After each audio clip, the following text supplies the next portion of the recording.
Hello and welcome, everyone. I hope you're having a good day. For what I believe is the first time ever, I'd like to begin stream with some birthday announcements. Happy birthday, Ace of Spades, regular viewer of the channel. I know it is her birthday today, so happy birthday to her. In terms of, I have been talking for a bit about the 24-hour stream. So that is coming up in not too long. So the 24-hour stream is going to be Monday, May 22nd. Starting at 10 a.m. Central, but Tristan will, I'm sure, post a link that will give you a sense. So it'll be 10 a.m. Monday to 10 a.m. Tuesday, my time. We'll be shuffling around the streams right before that. Just because I'm not going to stream Sunday morning and then stream 24 hours the next day. And also, I think I'm busy that Friday, so I might stream on Thursday instead. And Tristan might do a stream in there if we can. We'll see. We'll be in touch about that. That's still, again, that's not this weekend. This weekend, things will be as normal. I'll stream today, and then I'll stream Sunday at the usual time. But you can have that to look forward to. I am both looking forward to it and also somewhat nervous about it. I'm sure it will be fun and will be absolutely insane. But anyway, that's kind of the whole point. So I look forward to it. If you have any ideas for stuff you would like to see on the 24-hour stream, or you want to vote for some of the suggestions I've already had, then you are welcome to drop by the zetamath Discord. There's a sort of poll up that you can vote for if you look at the top pinned message. And that will get you there. Or if you want to say, hey, it would be great if you also did this other thing or whatever. Yeah, sadly, it does not look like Silk Song is going to come out immediately before, but you never know. It could happen. We will see. But it should be fun in any event. I know one thing I'm going to do is I'm going to do Clover's Bitty Bites 3, because that has come out and I have not yet done it. So you can look forward to that being one of the things. I know I'll do some setting. We'll see if we can sort of come up with a puzzle together. And I'll definitely play a good chunk of video games of a variety of sorts. I don't know exactly what video games, but I'll do some variety to keep everyone sane throughout. Yes, and yes, happy Tears of the Kingdom Day to those who celebrate, for sure. So let's see. So I think that's it for announcements. I mean, it's a longer than usual list of announcements. It also sounds like we owe an early birthday wishes to Russ. So happy early birthday to Russ as well. And with that, we can sort of jump into our first puzzle today. So as always, this puzzle was voted for by supporters of the stream. I cannot say enough how much we appreciate supporters of the stream. Among other things, it has certainly let us get this new house. So I'm very excited about that. So thank you very much to everyone who supports the stream. It means a lot to us. So if you've considered doing it, I would greatly appreciate it. So the supporters who voted for this puzzle are Woofer, Niverio, Luda. Did I pick the wrong one? Sorry, I'm reading the wrong list. Woofer, Nordy, Ken, Doomdiat, Luda, Russ, Math Pesto, David, and DDX. So thank you very much to all of those supporters and all my supporters, whether they voted for this puzzle or not. So this puzzle is by Nordy. It is named Double Dragon after a video game that I suspect came out before a number of people in chat were born, would be my guess. Like regular Nintendo, it might have even been arcade before it was on regular Nintendo. I think there was a more recent one at some point. I think there was one like on Xbox not too long ago. Hey, Lekia! Hey, Kodak and David.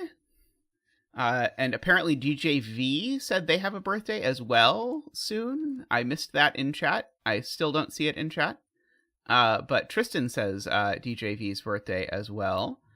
So happy birthday wishes to DJ V. However, Tristan managed to discover that it is near their birthday. I really don't see where Tristan got that piece of information. But we will see. But with that, let's read the rules to Double Dragon. Oh, is it almost your birthday too, Kodak? We just have a lot of birthdays right around here. Mr. Music Addict also has a birthday this year. Wow. It just seems to be everyone. All right, so we have normal Sudoku rules, and then we have Double Dragon rules. So we need to shade some cells to form a single orthogonally connected one-cell-wide snake that does not branch, loop, or touch itself orthogonally, but may touch itself diagonally. The two ends of the snake must be determined, and they both contain the digit 9. I will forget that, I promise. Any number in a cell that is shaded by the snake has its value doubled. So they're actually 18s. Within each cage, the values of the digits sum to the value of the number given in one of the corners. Okay. Digits cannot repeat, but the values can. Okay. So every digit in every cage counts. But we do get to double some of them with snake. I missed some of the doubling rules. Did I? Please reconnect. There we go. Okay. See, it seems like we have reconnected. I don't know why the stream froze. But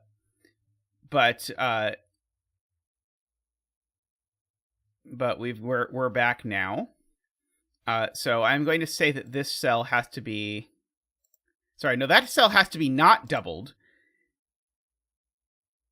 If I do double this cell, then I'm making this a 50 cage. That's not going to work.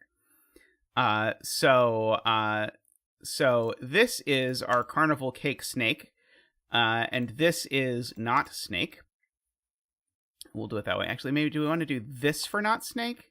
No, that looks a little too much like human skin. We'll do this for not snake. Okay, so there we go. Tristan says we missed some stuff about me talking about the doubler rules. So the digits on the snake are doubled, but also cage totals are doubled if they're on the snake. So if, for example, this 12 is on the snake, it's actually a 24, and if it's not, the cage is broken. So this is definitely on the snake in order to make that work.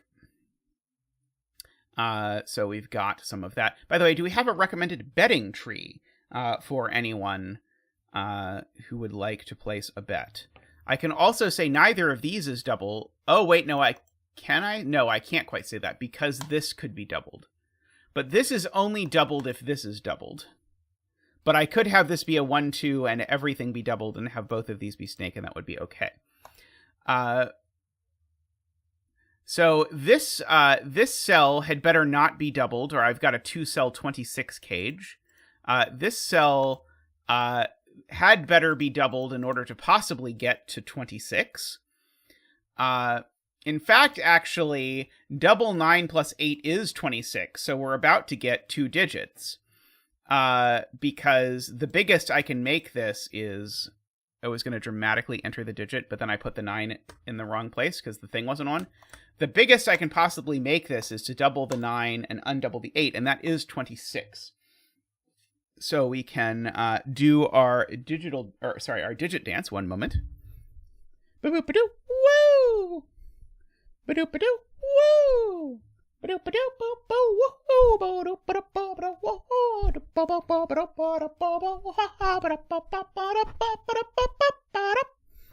Thank you, Zach. Thank you. All right. So, yeah, we need a bet tree. Has anyone suggested a bet tree yet? Tristan usually keeps track of that. I did not see that. Alrighty. So this could be the end of the snake. Who knows? However, Ambrose points out, I believe, this definitely can't be the end of the snake because it would be a 9, and I can't have a double 9 even in a 5-cell cage that sums to 24. Because then I would need to make these digits sum to 6, and that's going to be a problem. So in fact, the snake continues in both of these directions, and it does not go there because then it would touch itself orthogonally. There's still no double 9 inside this cage, so this certainly goes here. Okay. I'm just debating if this can even take this cell or not. I'm not sure. Okay, is row 5, column 4 the suggested bet tree, by the way? Someone said row 5, column 4. We're just going to put the bet tree in row 5, column 4 and hope.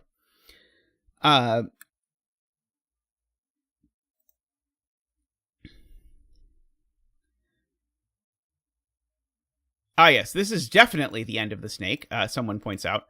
Many people point out. This is definitely one of the ends of the snake, because if it's not, then the snake grows in both directions and then it's broken. Which is not good. I probably can do some thinking to figure out whether this can possibly go down or not. Actually, if it doesn't go down, it's going to go over this way. It's kind of a mess. Yes. The 3-cell 4 cage, J. Dyer points out, probably needs to be snake. And they can't all be snake.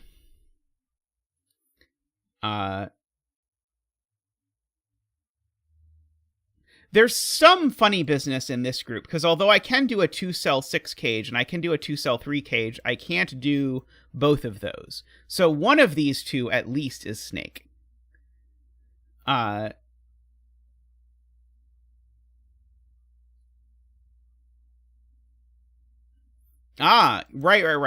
Jay points out the math doesn't work to have a second doubled cell in here, because if I absolutely minimize 2 doubled cells in a third cell, it would be double 1, double 2, and 3, and that is 9, which is more than 8, which is the value of this. So these are both blue. Da-dee-dee-da-dee-da.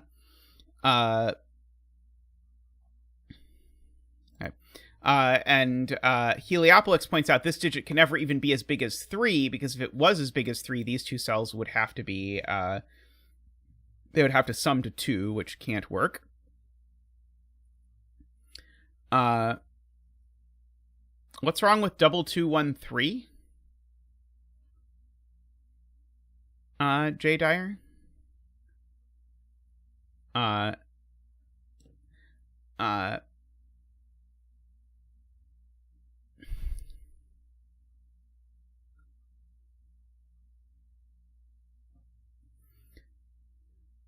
If this is not a double 9, can we not get there? Double 8 plus 9 would be 20. Double 8 plus 9 would still be okay. But if I don't use a 9 at all, double 8 plus 7 is the biggest I can get, and double 8 plus 7 is only 23. So one of these two digits is a 9. That was a point from Sarah Ratfinks.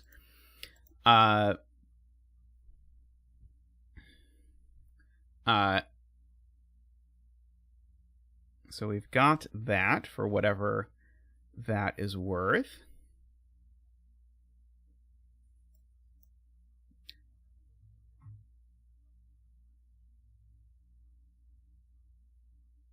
Okay, people are making several claims about the 3 cage. Right. The point is now the snake can't connect without going through the 3 cage. That's the point that people are making. The snake has to get out, and there's no way for the snake to get out without going through the 3 cage. And so the snake, therefore, had better go through this cell, because if the snake doesn't go through this cell, then now I have to make 2 digits sum to 3, one of them being doubled, and that's not going to work well at all. So the digit here is at most 2 as well. I think if this is purple, we've got a big problem as well. I really like that, by the way, that connectivity observation. Thanks to this, that was very cool. If this is also purple, these are a 1-2 pair. I would have to double this. And then I'd have to do something like double... Actually, is there any combination that would work? Because this would have to be doubled. And so it couldn't be 1 or 2. So doubled 3 would go with 6. Oh, it could be doubled 3, 6. That would be okay.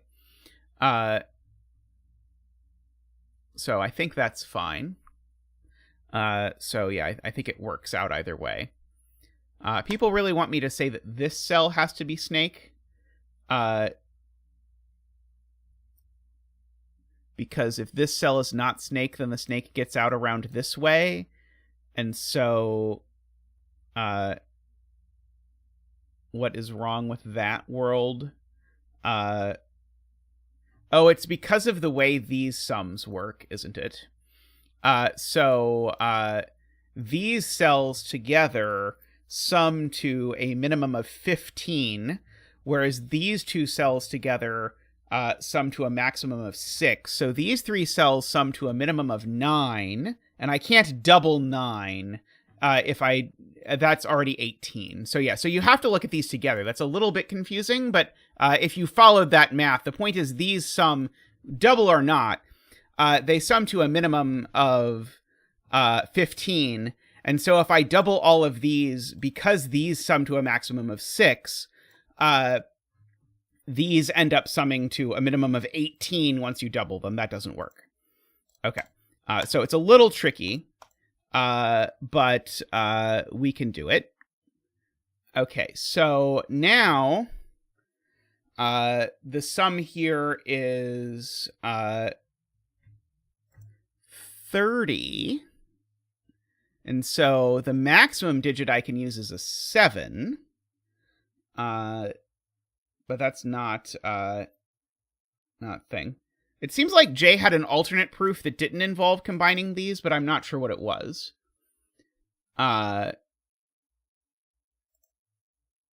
Yeah, so the question is now, can this be snake? And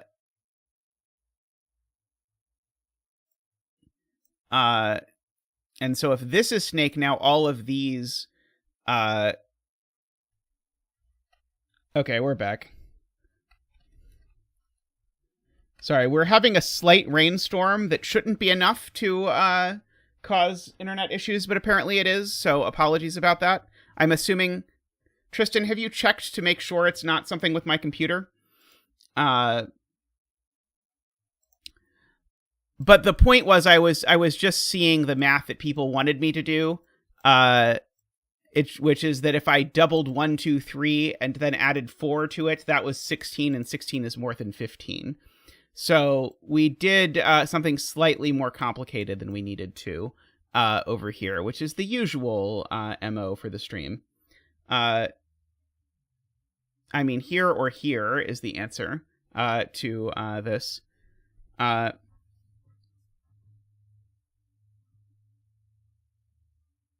Okay, Tristan thinks it is something with my computer. Do I need to, like, restart my computer or something? I did just restart it.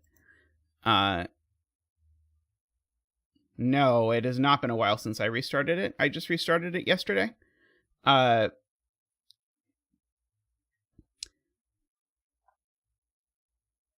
Okay, so, so Selena's point is, if I don't take these two cells, then I go down like this, and then the maximum I can put in here is 7 plus 4, 5, 6, and that is only summing to 29. Double 7 plus 15 is 29, and so that does not work. And so, in fact, this must do this. It can't sort of wiggle like this. It can't wiggle like this because that's the snake touching itself, and we're not allowed to do that. So this is a 1, 2 for sure, because of that. And now this needs to be snake, because if this is not snake, now I have to make 6 without a 1 or a 2, which I can't do. So this is definitely snake. So this is not snake. Wait, how does... Oh, yeah, right. So now I'm making 12, right? I'm making 12. And so let's just go through the options. This could be a double 3, which would go with a 6. It can't be a double 4 going with a 4. It can't be a double 5 going with a 2. And it can't be a double 6 going with a 0. So, in fact, it is a double 3 going with a 6. So we've got that. This has become blue as well. 4 column 7, yep. What about double 7 and minus 2? Ooh, I forgot about double 7 and minus 2. That's true. So these are some other digits. 4, 5, 7, 8, and 9. And none of these are 8. So one of these two is 8. Hey, Isabella. But I don't quite know what's going on with that yet.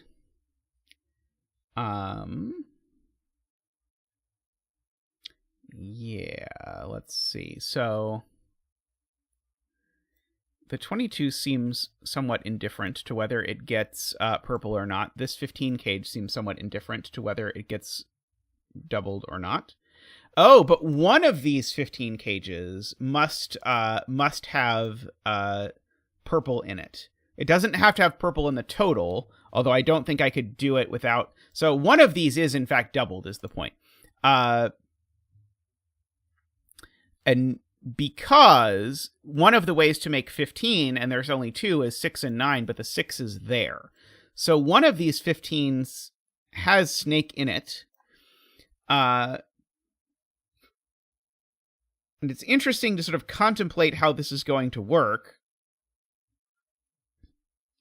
I think it's probably going to be that these three are snake is probably how this is going to work.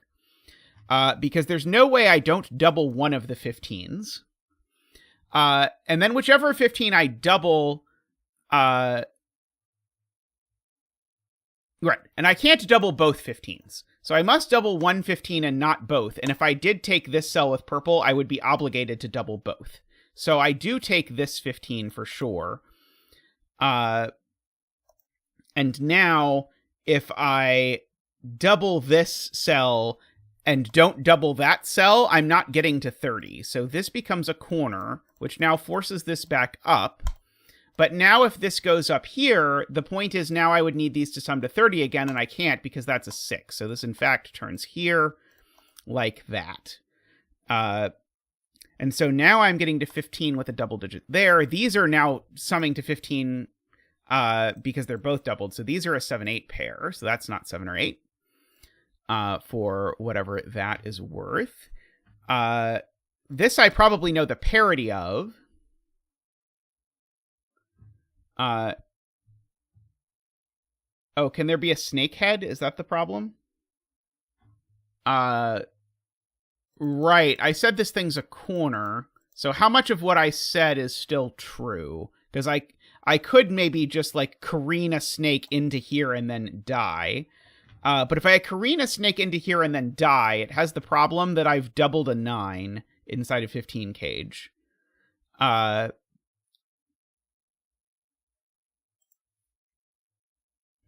So I think I can't do...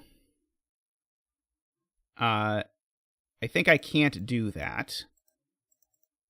So I think it all works out once you actually remember that. But I did completely forget about the can I have a double 9 business. So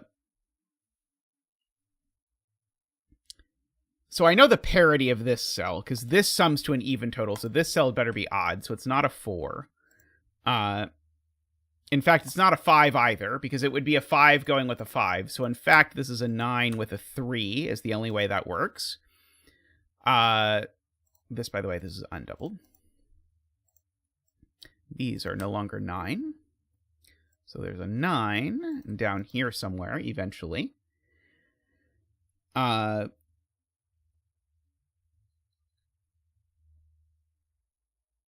see. So, what have we now?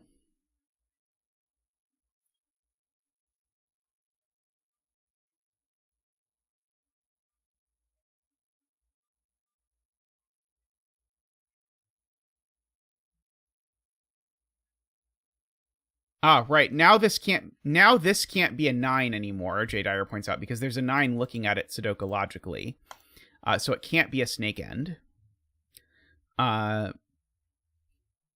So we've got that. Oh,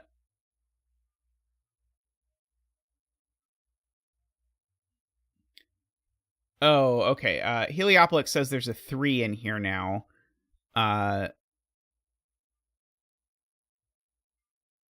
If there's not a 3... How do I know? Because I don't know this isn't 4, do I? I don't think I know this isn't 4. Oh! By Sudoku. By Sudoku. Okay, sorry. Yes, by Sudoku, there's a 3 in here. And so...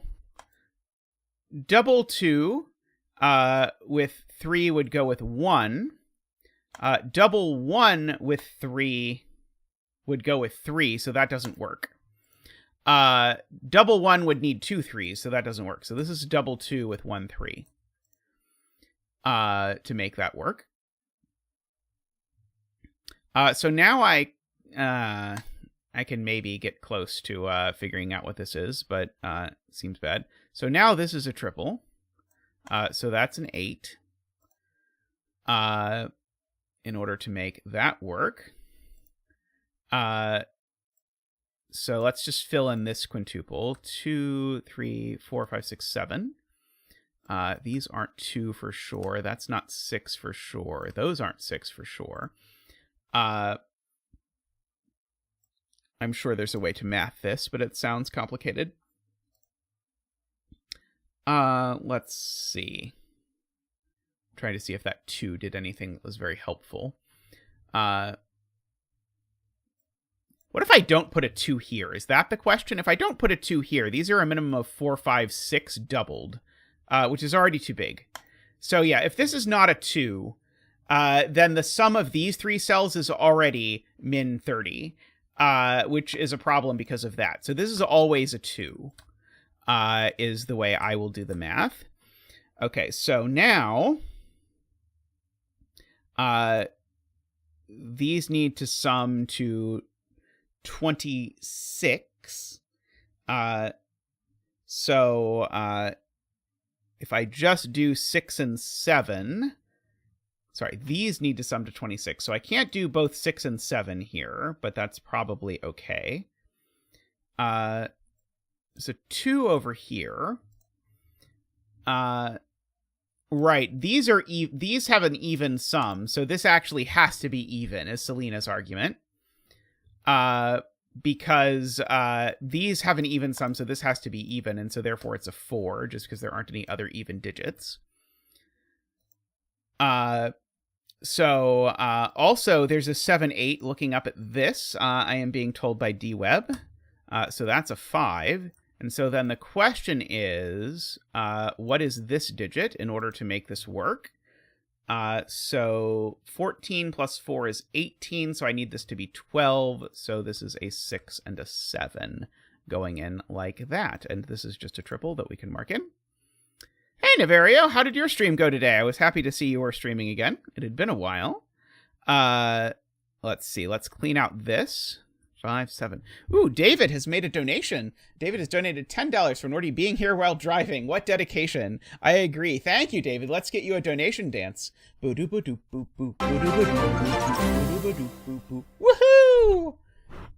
Woohoo! Woohoo! Thank you so much, Niverio. Great to have you here. Let us see. Oakley dokley. The snake can touch itself diagonally, although if it does, it's going to make the total here a little bit crazy, perhaps. Because the absolute maximum of these digits is 6954, which I guess is just enough to make it work. Yeah, maybe I don't quite know enough. Yes, congratulations to Directionary on today's feature.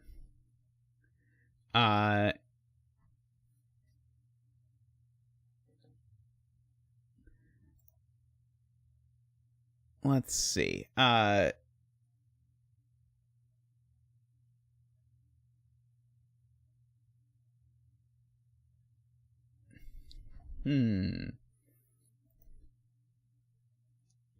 It's certainly right in the candidates here, because there are only 2 possibilities, but it seems annoying.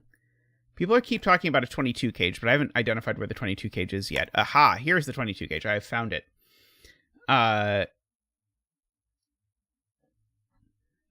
So there is a claim that this digit is always even, though it may do so as a doubler. Right, because one but not both of these is purple.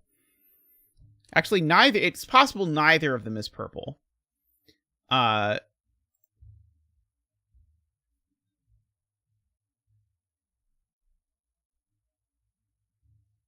Yeah, I don't quite see it.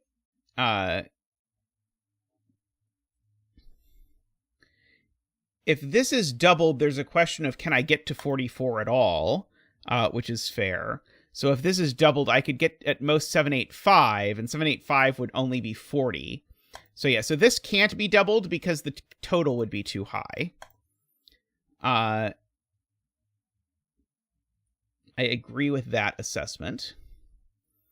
Now, these two definitely sum to an even total, and so this must be even. Because whether the 8 is doubled or not, it's even. This is doubled, so it's even. So this is always a 4. That I will agree with. And so now there's a question of, does this 8 want to be purple or not? So if the 8 is not purple, the maximum here would be 1822. That would work. If the 8 is purple, then that would be 1620 and 1. Okay, it works either way. How annoying. Fairly infuriating, I must say. Yeah,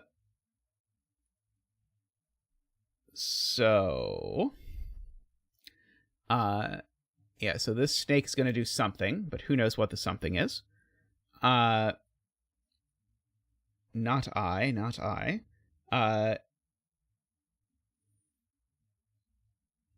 Perfect in the worst way. So if this digit can't be that many things, I don't think. Because, in fact, this digit's always a 3, whether it's doubled or not. Because if this digit is not doubled, then this is a 3 and a 1. If this digit is doubled, then it's a double digit inside a 4 cage. I can't double a digit larger than 3 in a 4 cage that's doubled, and so there's a 1 and a 2 over there. So this is 3, whether it's doubled or not. And then that only impacts whether this is 1 or 2, based on how that exactly works out.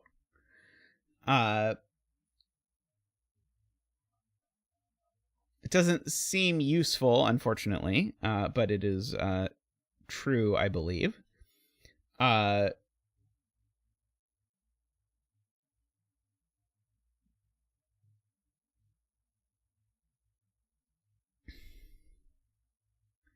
Row 8, column 7. Okay, when I calculated the maximum before, it worked out that it was fine, but Garion says it's not, and Selena says it's not, so I probably did not calculate the maximum very well before. So 965 all doubled would be 40. Plus 5. Right, it's going for 46. Right, so the maximum here is 45. Right, okay, got it. Okay. Yep, totally agree. So yeah, agree that is blue. So, hey, LSF. So these two need to have opposite parities, whatever minuscule amount that gets us.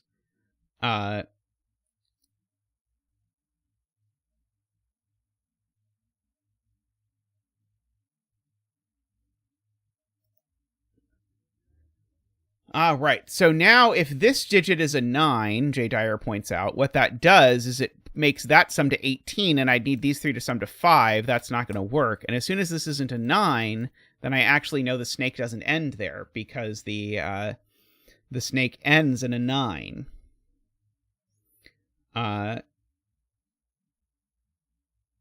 Interesting.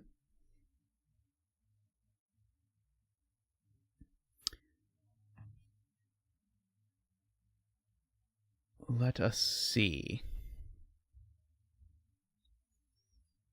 Oh, I used 2 5s? Interesting. Okay, that might be how I got to 46 before, if I used 2 5s. Jovi Wing on 9s. One of those two is a 9, one of those two is a 9, so we get a 9 down in one of these cells. And the doubled 9 is probably not in this cage, although I have to double check that it can't be. If the doubled 9 is in one of those, that's 18, and the remainders would have to be 1, 2, 3, all undoubled, and that's a problem for the most hilarious reason. It's a problem because this would need to be a 9, and I just put the 9 down there. So yeah, so the only way I can put the 9 in here is to make these all undoubled and make that a second 9 for the box. That doesn't work. So therefore, this is a 9.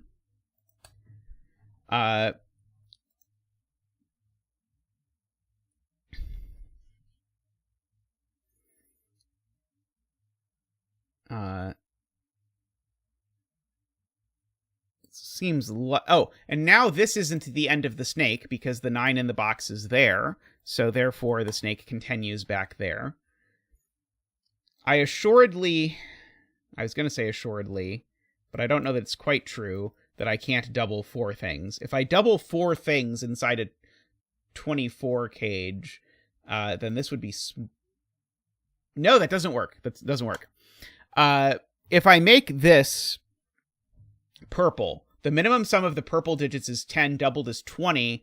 Now this is at least a 5, and that's too big. So that doesn't work. And that's not the end of the snake, so the snake marches ever upward, as snakes are wont to do.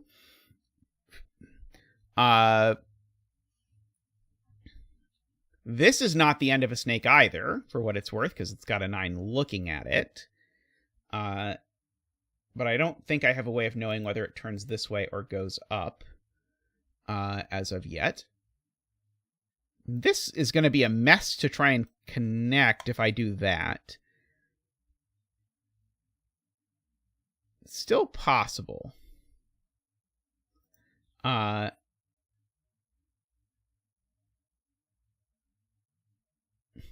This is not the end of the snake. The snake will return in the Avengers. Excellent.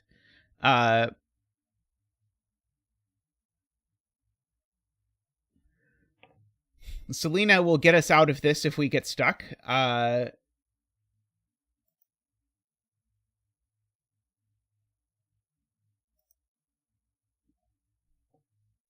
Right. Okay, so good spot from J40. 1, 2, and 3 are gone in this row. So I cannot possibly make a sum of 8. And doubling is only going to make it worse. So therefore, this needs to be doubled, and this needs to be not doubled. By Jay's point, and Sarah's also supporting this. So now, if this is a 4, then this is an 8. If this is a 5, then this is a 6. If this is a 6, then that's a 6. That's not going to work. Wait, no, can't have done that right. If this is a 6... No, if this is a 6, then this is a 5. Isabella, if this is also doubled, I just need to make 2-digit sum to 8, and I can't because 1, 2, and 3 are gone. And if this is a 7, that's a 2. That doesn't work. Okay. No, if this is a 6, that's a 4. I did that wrong. If this is a 6, this is a 4. I just did not do my math correctly to try and get to 16. Okay. But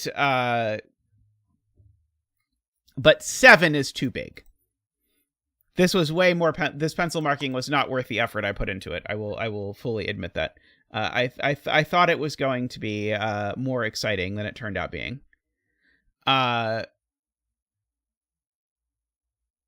Okay, so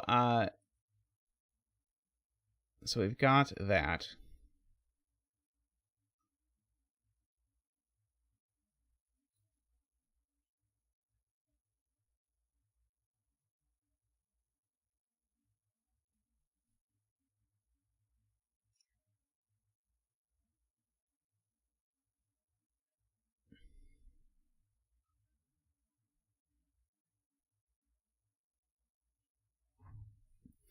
Okay.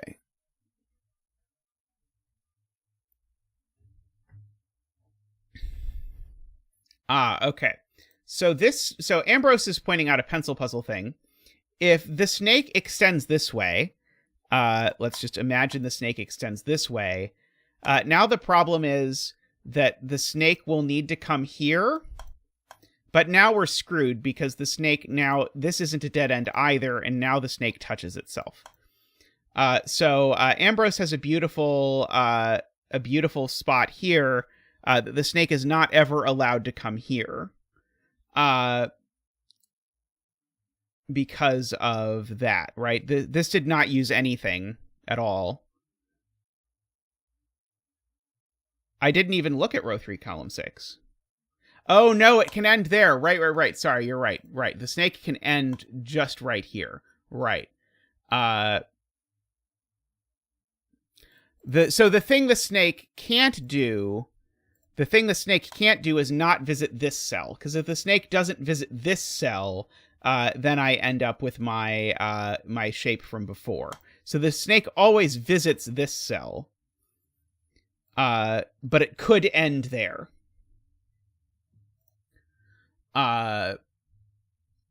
Is the problem.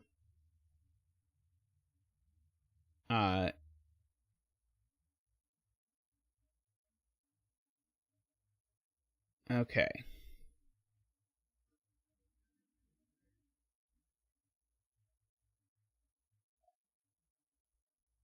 So, there was some comment about math I could do in this 23 cage before, something about the 2 or something, but I don't quite see how I'm ever going to get there. Let's see. Like, I can't, for example, use the 6 and the 5, for example.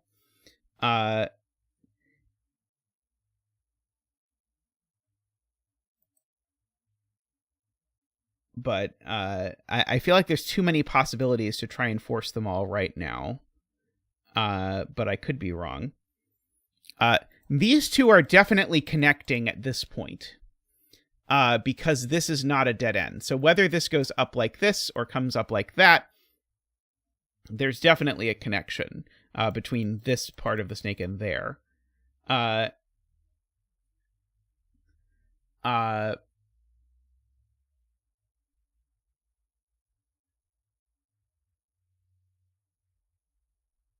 So let's see.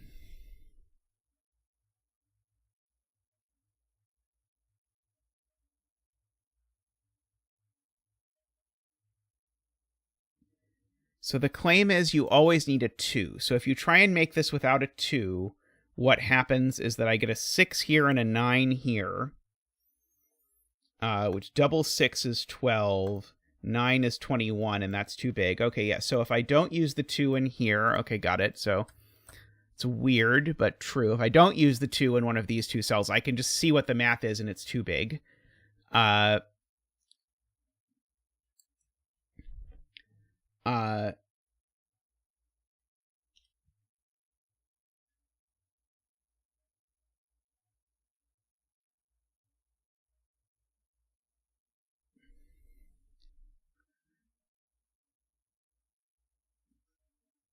So, yeah, so then what does the 9 and 2 work? So the 9 and 2,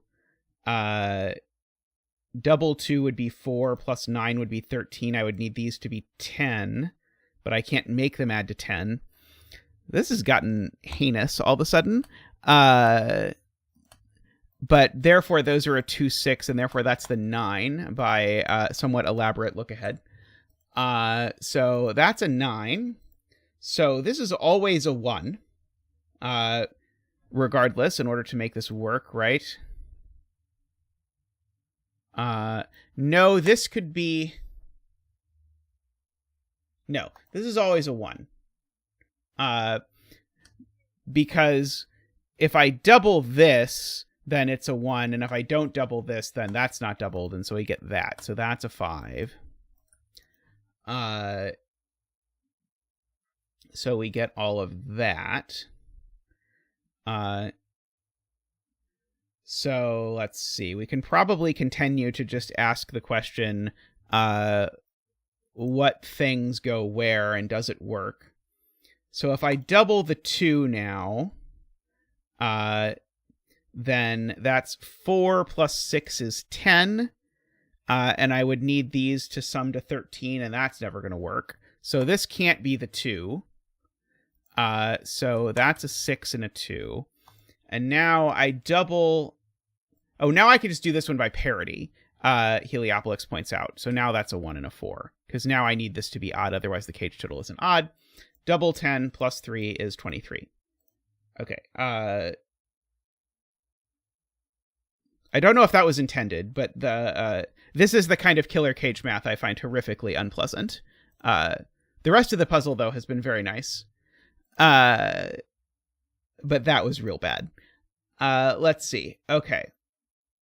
What else? Row 6, column 8 is not snake by cage math. Ah, yes. So this needs to sum to 22. And so that's 10. I need these to sum to 12. So it needs to not be snake. So this snake has not yet connected. So it needs to connect. This snake is not ending here. So it needs to go there. And now if I stop, it doesn't work. So now the snake comes there. The snake would branch if it came here now. Oops. Sorry, I hit off into the wrong palette, and suddenly there was a bad blue. This isn't the end of the snake, so the snake comes here. Doing that. This is not the end of the snake, so the snake comes here. Now we get that.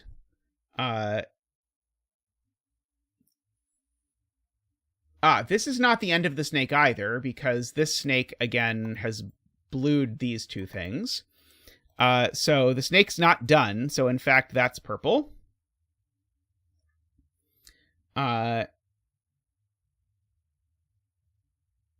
So we get all of that all of a sudden. Oh, and if that's a 9, I can fill in the blank as to what this is. This is a 7. Just by math, we can mark the rest of this row. It's got all the even digits left, funnily enough. Row 4, column 5 is a corner. That's a good point. So both of these are purple. Therefore, neither of these is purple. This isn't the end of the snake. That's not the end of the snake. That's not the end of the snake. So the snake comes over around here. It's not the end of the snake because it all sees 9, by the way.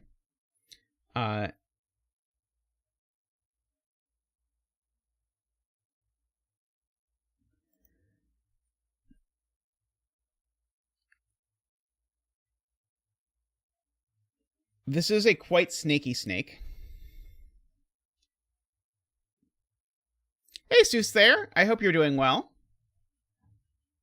Row 2, column 3, not snake by cage sum.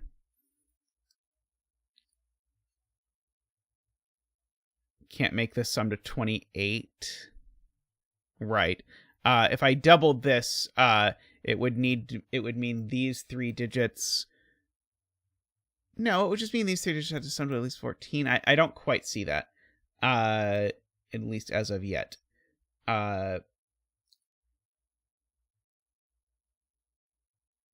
Let's see. Got a lot of 9s in the grid. Do I know anything else about 9s that I can do sort of Sudoku-wise? I don't think so. 9 in this box actually is only in one of these 2 cells. That might be useful. Oh, right. Sorry, I did know that wasn't a second. So now 9 in this box. 9 in this box is in one of those 2 cells only. I don't think that did anything, though.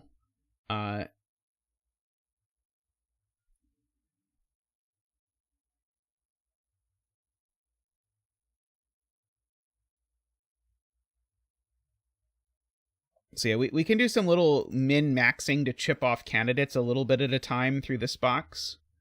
I'm being told that one of these cells is a 1 just by Sudoku. That's not at all surprising. So the minimum of these is 12. So these need to sum to a maximum of 12, but not super useful. This I know the parity of, at least, J40 points out, because these all sum to an even total, so this needs to also be even. So this is 4, 6, or 8, which gives me, oddly, an even quadruple. And so if this is an even quadruple, that's crazy. I love it, though. Then these are just the odds, 3, 5, 7. So not 1 or 3, not 3, not 1. There's no way I could put a 7 in here, is there? Double 1, 2, 7. Double 1, 2, 7 would be 20, and I would need these to sum to 4, which they can't. So I can't possibly put a 7 in here. Because if I put a 7 in here, the minimum sum of these three is double 1, 2, 7, which is 20. So then these would need to sum to at most 4, and they can't, because they sum to a minimum of 6. So there's no 7 in there. So therefore one of these two is 7, which sorts out my 7, 8 cage. Means that this is not an 8.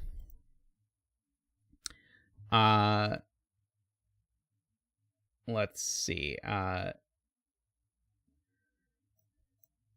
Is 5 okay? 5 is probably okay.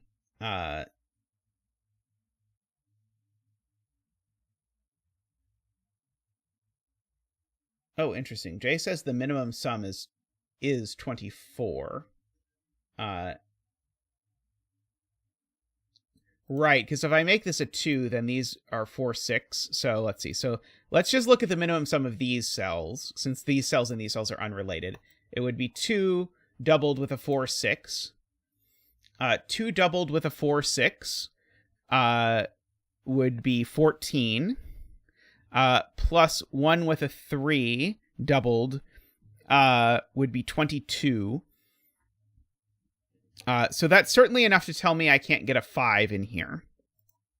Because a 5 in here would make the sum, again, double 2 with a 4, 6 is 14, plus this would be an extra 12. That's too many. So Jay was off by 1, but was still plenty to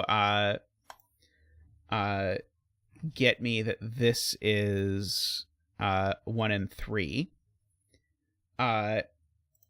So those sum to 8.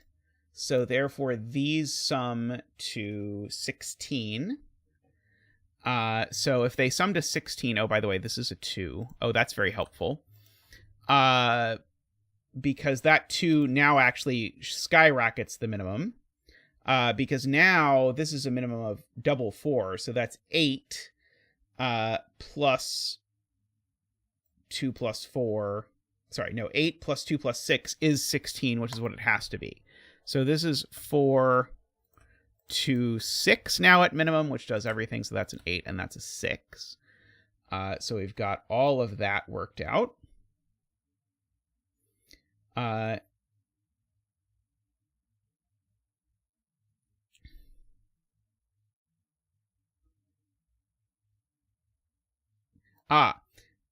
2 plus 3 is not 4, so therefore this is snake, has been pointed out, and this is not snake, because if it was, then it would also not work. And this is a corner now. Oh, Danita! Danita has done a super chat, has donated $10. It says, they're a huge fan and enjoy the stream very much. Thank you so much, Danita. Let's get you a donation dance. Woohoo!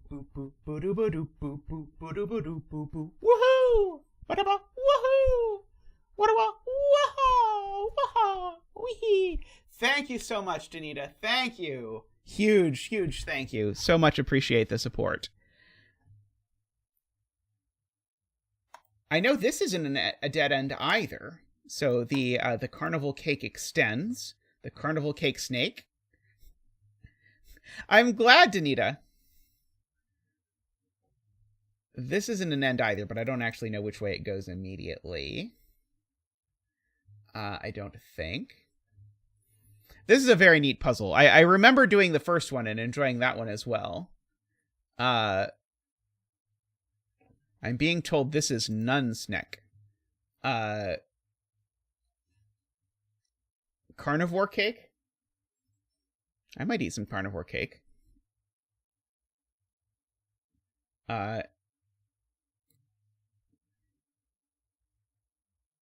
Yes, Garion has spotted that 2 in column 3 can't go in a box with a 2, so it goes up here somewhere, but not in one of the rows with a 2. So it goes over here.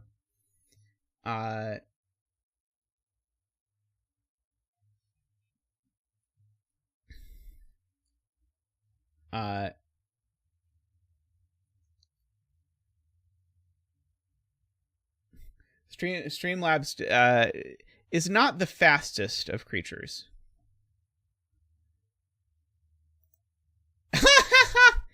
Yes, Jay Dyer points it out very well. If this cell is snake, we get 2 snakes, because these ends could never connect to those. That is gorgeous. I love it, and it's beautifully articulated by Jay and then by Nicholas afterwards. Why this doesn't work. Yep, so that is well done. So this certainly isn't snake, by the way, because then the snake would do inappropriate snake things. This is not snake because it would be a dead end and not a 9.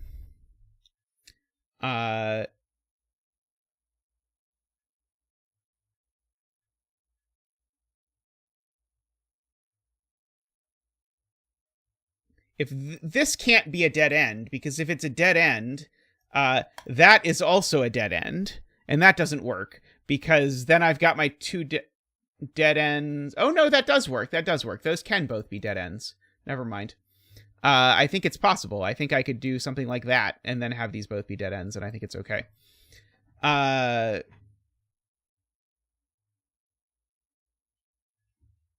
Oh. That is too many dead ends. There's a dead end over here. Yes, that would be problems. Yes, this at some point became a dead end, and I even marked that it was a dead end, and I didn't actually do that. So right. So these cannot not connect. They must connect. If they don't connect, then we have a big problem, because then we've got 3 heads. And these can only connect with each other. So anyway, the point of all of that is that this cell is definitely carnival cake. Carnival cakeable? Whatever technical term you would prefer to indicate your cake-related cage totals.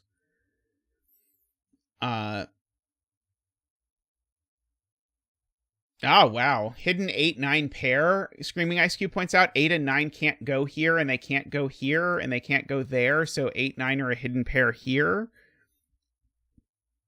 Making these a 5, a 7, and something. That was an incredible spot. 5, a 6, and a 7.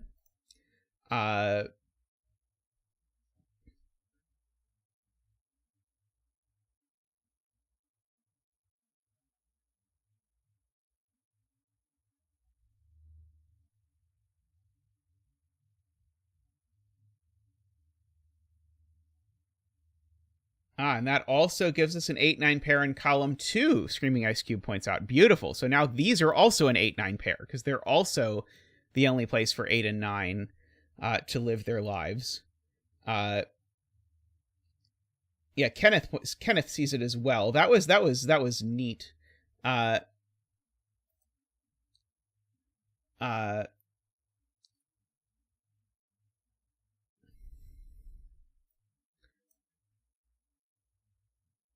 I'm curious if it breaks, if it sort of comes through here like this.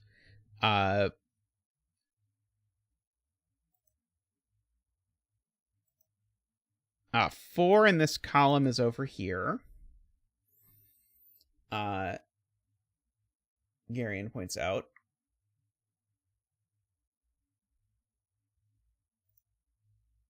So people are saying this needs a second doubler. So this is a minimum of, so let's just try and max it out. So this is needing to sum to 34. This is 18. So if I'm going to 34, that means I need 16 more. And the point is these can't sum to 16 themselves. Okay, got it. Because it's because the 9 is gone. So this is always, cake is is the point from Jim. I convinced myself in my head that it was not true, but then when you do the math, you actually do find out it does in fact work that way.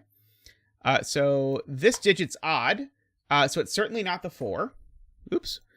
This digit's odd, so it's certainly not the 4. So therefore that's the 4. And this digit is 1, 3, 5, 7, or 9. And it's not a 9. Nordy says we did it wrong. I flipped the parity logic.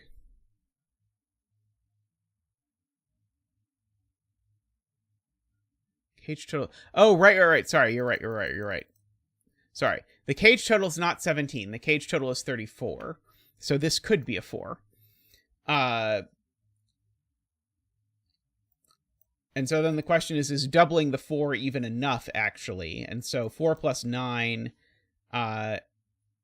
would be 13 doubled is 26. Going to 34 would need this to be an 8. So yeah, the 4 going here does not work. So the 4 has to go here. In fact, is the answer. Let's mark up the rest of this column. I know this isn't an 8 or a 9, because there's an 8-9 pair in the column. Now, if 4 was too small, 1 is almost assuredly too small, because then the most I could get these to sum to would be 20, and I would need this to sum to at least 16. That's a problem. So we can get all the 7s going on. And now I can just figure out double 7 plus 4 is 18. I'm going for 36. So I need 16 more, right? Ugh.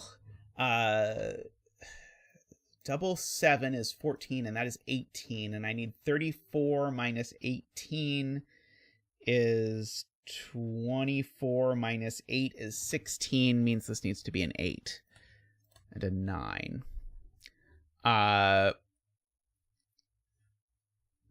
Okay. So we get that. Let's see. We need to do those. One of these two is a 3 at the very least. Places 9 in box 2, I'm being told. That sounds like it won't involve me adding anything. Fantastic. Thank you. Thank you to Tom and Kenneth who noticed this, that we were able to place this 9. So now...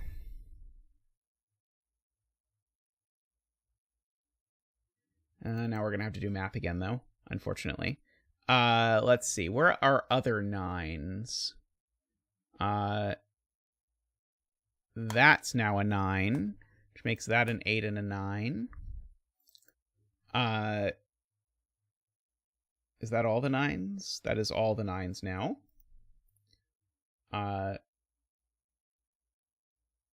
Oh, yes. As Danita says, please like the stream if you have not yet liked the stream. It is greatly appreciated. It helps people find the stream, so please take a second to hit the like button. And thank you, by the way, for everyone in chat who reminds people to do that. It is greatly appreciated as well.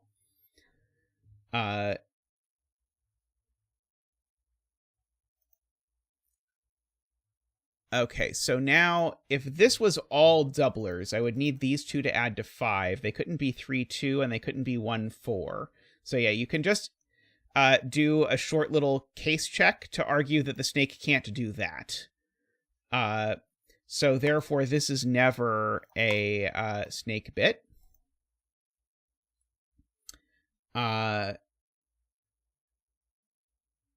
And so this is not the end of the snake. So the snake always comes here. Thank you, Jack W. Welcome. I'm glad you're enjoying this collection better than the Mud Pie collection. If this was even... if this was doubled, J. Dyer has a slick way to see this. If this was doubled, then this would need to be even, and that doesn't work. So this is not doubled, and therefore this continues, and now we have finished this upper echelon of snake. Sorry, that was J40's point. This is not an end of a snake because it's not a 9 anymore, so the carnival cake continues there. And now the snake actually needs to end on a 9, so it almost certainly has to end there, although I'm not 100% sure I've proven that yet. I've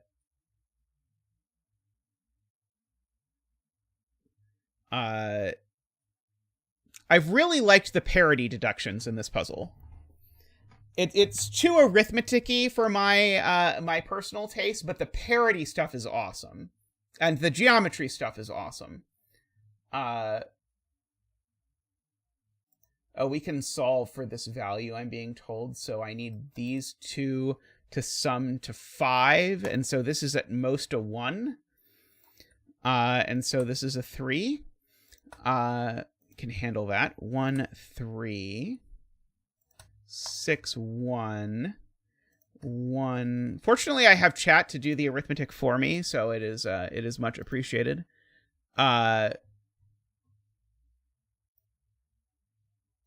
We can do these things. Let's see. This is 3 and a 7 and a 4. This isn't a 4, and a 4 here went with like a 6 over here or something. No, a 4 here went with an 8 here, so that's not an 8 anymore. So now, funnily enough, there's definitely a 6 in this cage. Let's mark these. This one's not a 6. We'll go ahead and mark. Let's mark all of this stuff as well. Okay, these aren't 5 because there's a 2, 5, 8 triple. 5, 6, 8...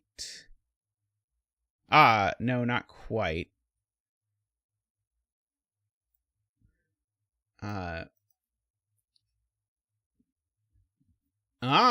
This is a 4, 5, and a 7, points out J40. That's a 4, 5, 7 triple, so that makes that a 6. That's very helpful.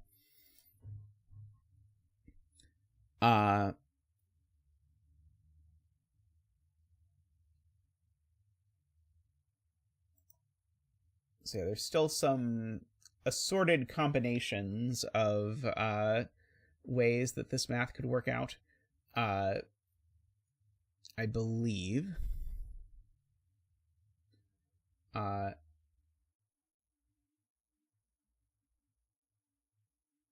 can't double only this cell. If I double only this cell, this would need to be a 6. Okay, I can't double only one of these, is the point.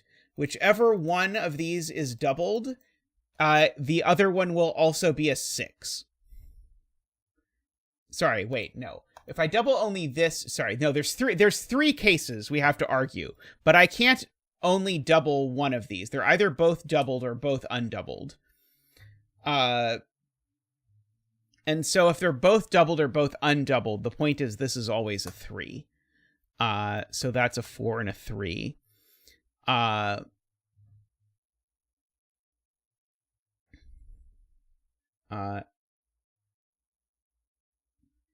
being told the snake is broken if I don't double these.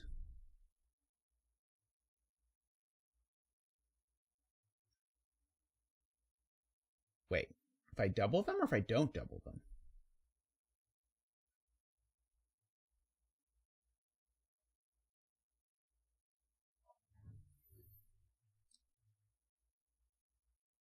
Oh, right. If I undouble these, that's the point. If I undouble these, then I force this.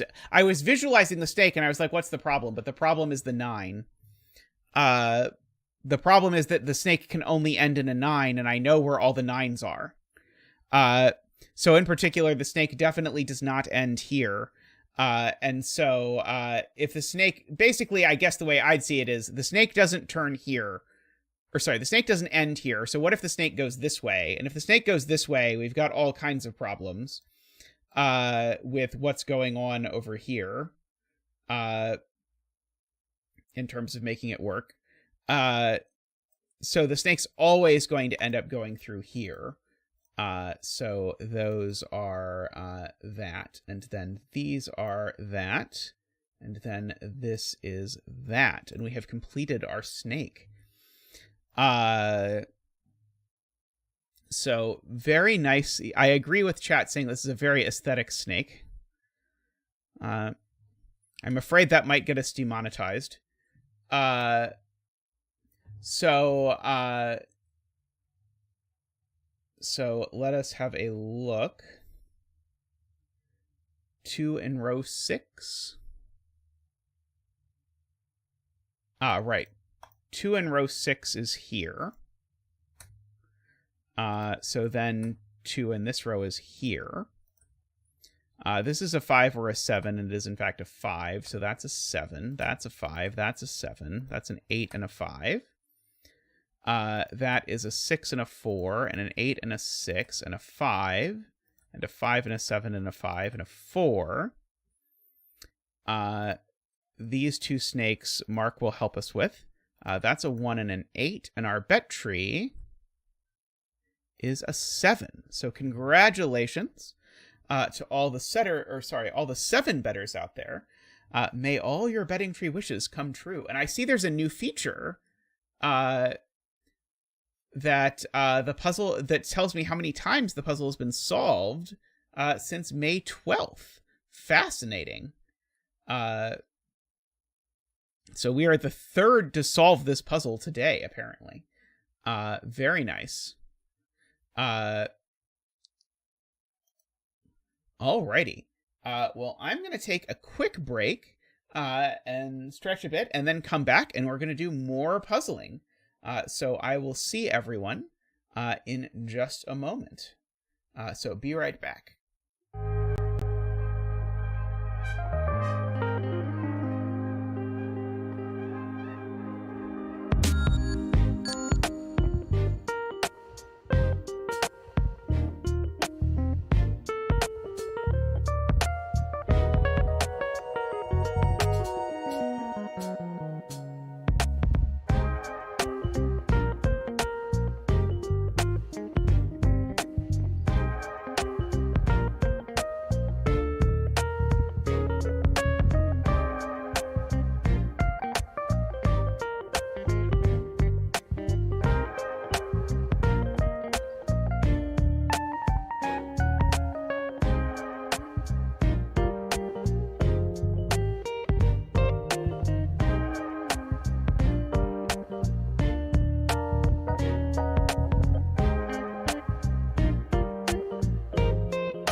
Alrighty, welcome back, everyone. Next up, we have an Untitled Arrow Sudoku by Clover. So let us have a look at this. Looks kind of like a row 5, column 5 betting tree to me, but we will see. We'll see how it goes.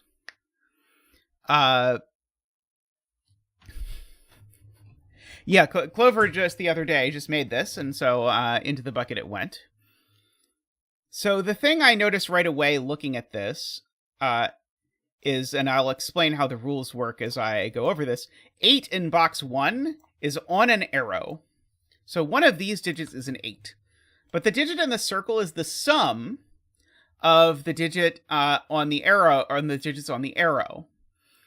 And so if there's an 8 plus something, it had better be an 8 plus 1. The 1 can't go in the row with a 1. And is 9. So 9 is 8 plus 1 is the point.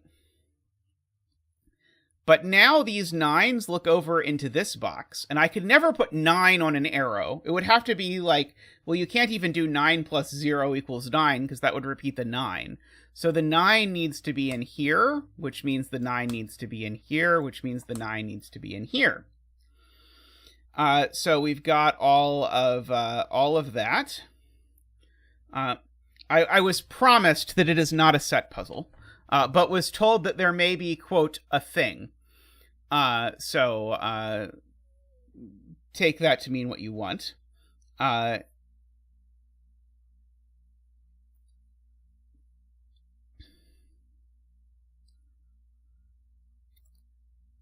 So the question is, and Codec is getting this, where does 8 go in this box?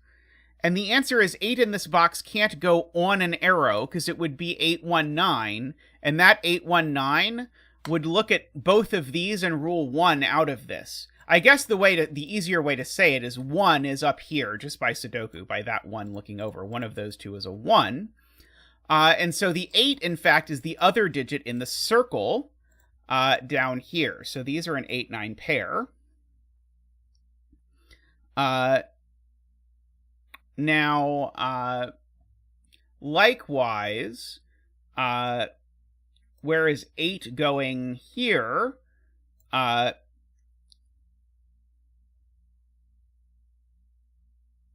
I can't have a 1-8 arrow, because one of these cells, I don't know which, can't be 1 or 8. Because 1 or 8 either look at these two or look at these two. So therefore 8 in this box is not in any of these cells. So 8 in this box is in one of these cells. Which now has forced 8 over into this box. And the 8 is not going in a column with a 1. The 8 is going here. And so that's a 1-8. That's a 9. We get our digit dance. The enjoyable 9 dance. Ba-ba-ba-doo, woo! Ba-doo-ba-doo, woo! Ba-doo-ba-doo, ba-da-ba-da-ba-da-boo, woo-hoo-hoo-da-boo-ba-doo, Thank you, Zach. Thank you. Always appreciated. Also, I love that exactly once I said thank you, Zachary, and MicroStudy still talks about it. It delights me. So that's not the one, that's the one. So we've got that happening. So let us see what else we can do. I'm not sure if I'm yet supposed to think about what's going on here. Maybe I am. Oh, this 8 looks right. Thank you to Jay there. That 8 looks right. So that sorts out the 9 and the 8. Let's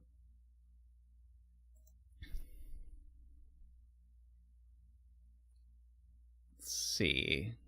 Loretta says 8 in box 6. Ah, yeah, 8 in box 6 is just placed here. So 8 in this row is in one of these two. Interesting. All of these givens. What are you supposed to do with givens in a Sudoku? It's so weird. Let's see.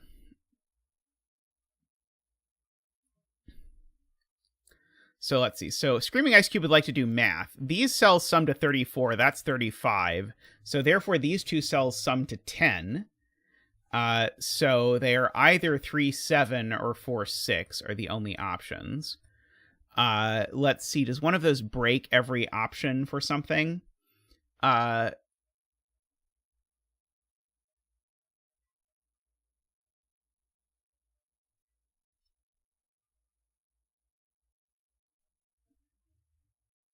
We do know there's a 5 in here somewhere because of this, and a 2. One arrow has a 5, one arrow has a 2, but how it works depends. Hello, Ranks. I hope you're doing well. Right. These are roped because this 189 needs to show up here. So the thing, by the way, if you're not familiar with the Cowboy Zack emoji, the way the Cowboy Zack emoji works is that these purple digits are all the same. And so the thing I can look at is I can make these digits human flesh. And if I do that, I can ask where the human flesh digits now go in box 9. And there's only one place for them to go, which is there. And so then now where do the human flesh digits go in box this one? They go up here. And so then you can take Simon's sweater here, and now Simon's sweater goes here, and now Simon's sweater goes here. And so this is usually called roping, although it less often gets specifically named as being fundamentally connected to human flesh, but these things happen. To the best of us. So we have a 5 up there. We have a 5 over down here. So we've got that. Okay, so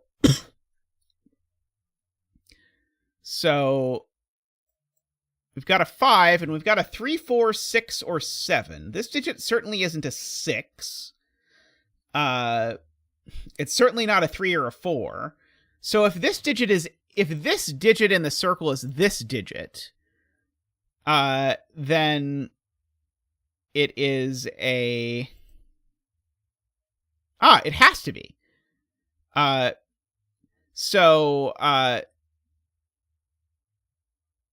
Yeah, it has to be, I think. No, it could be 5, 2, 3. Never mind. Sorry, there's a different way. Yeah, that's right. This isn't carnival cake, is it? This is the royal purple. Is this carnival cake? No. Am I in the wrong tab? Or am I confused about how carnival cake works? This is carnival cake. Got it. Okay. That's carnival cake. Okay, important to keep these things in mind.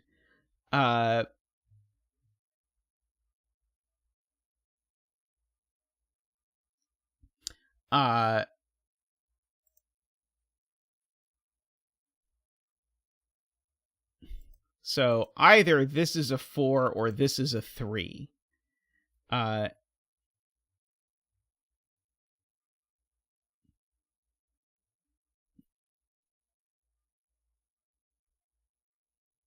We may have disrespected carnival cake a bit.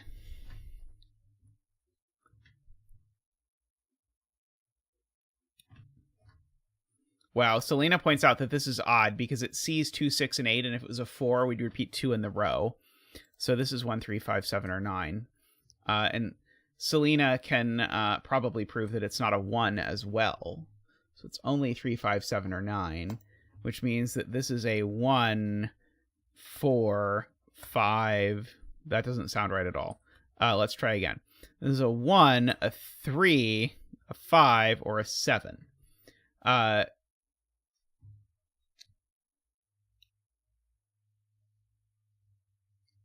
You know, Jack, it's funny you should mention that, because after spending a whole stream referring to this color as carnival cake, my immediate reaction after streaming was like, Do they even have cake at carnivals? Why did I call it that? But it stuck. So, because that is how streams work. So, I'm not sure is the answer. Okay. So the flesh color, I am being told, requires a 2. Because if the 5 goes down here, there's definitely a 2. And if the 5 goes on the arrow, then I'd need a 1 or a 2, because the maximum this digit could be is 7, and it doesn't work. So there's definitely a 2 here, which means there's a 2, in fact, here exactly. And these are a 2-5 pair. Magically. Okay, so if this is a 2, and that's a 5, let's do it both ways. If this is a 2, that's a 7, and this is a 5, and that's a 3, or this is a 5, and that's a 4, and this is a 2, and that's a 6. Yeah, king cake is sort of like, kind of like carnival cake, because that whole, like, Mardi Gras thing is kind of like a carnival. So it all works out.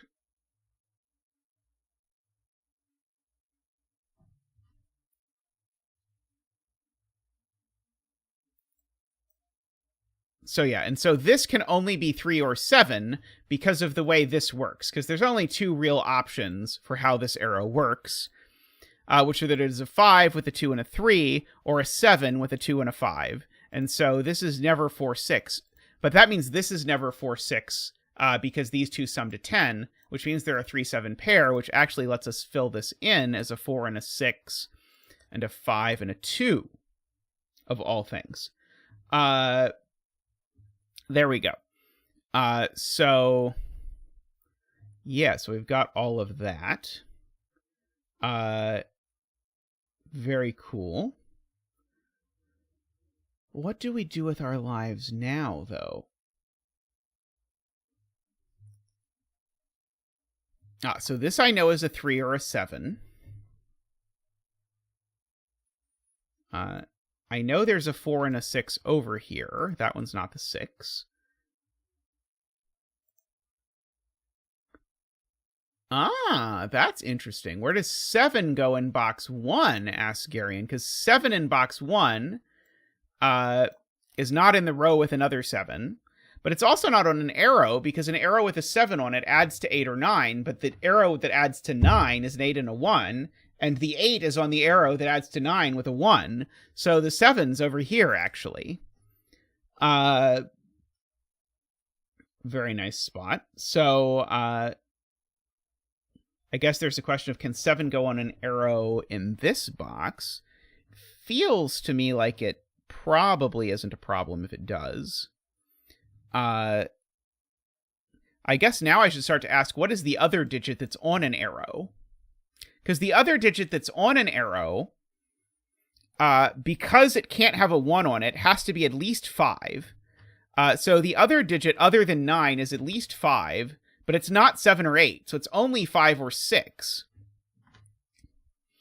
So the only digits that can go in the circle are 5 and 6.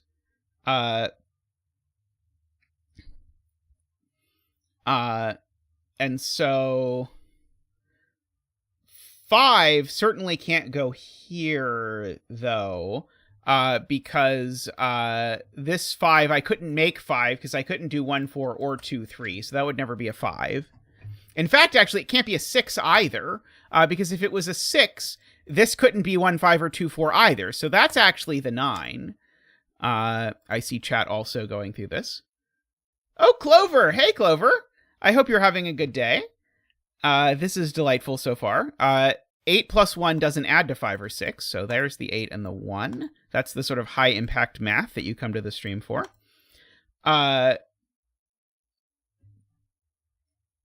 So we get that 8 down there. So yeah, so this is either... So there's always a 2, regardless of how I'm making this. There's always a 2, and that 2 always goes here. Because the only ways to make 5 and 6 involve a 1 or a 2, and the 1's already used.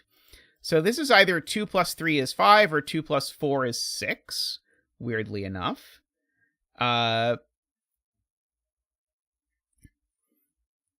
now we're being told that 7 can't go on an arrow in this box, which is correct because 7 would need to go to add to 8 or to 9 with a 2, and neither works. So my lovely, wonderful husband has spotted this. So the 7 is actually placed there, which is very cool. Oh, I hope you're enjoying Tears of the Kingdom, Clover.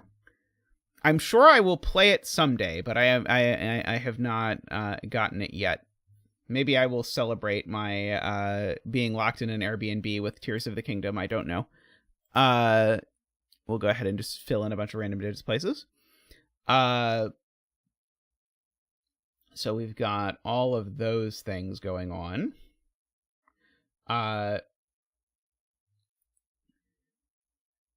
And now the 7 tells us what happens to the human flesh. Because remember that human flesh had 2 options. Now we know the human flesh arrow.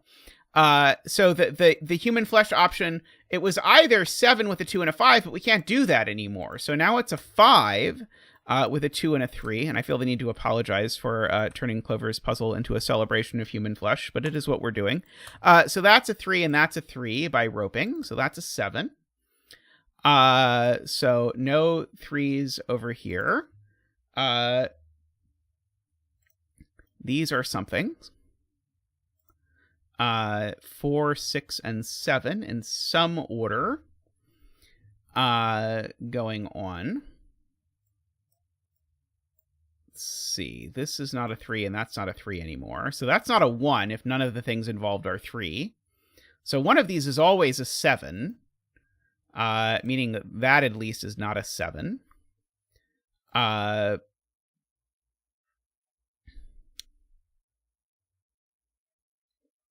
2 in column 1, right.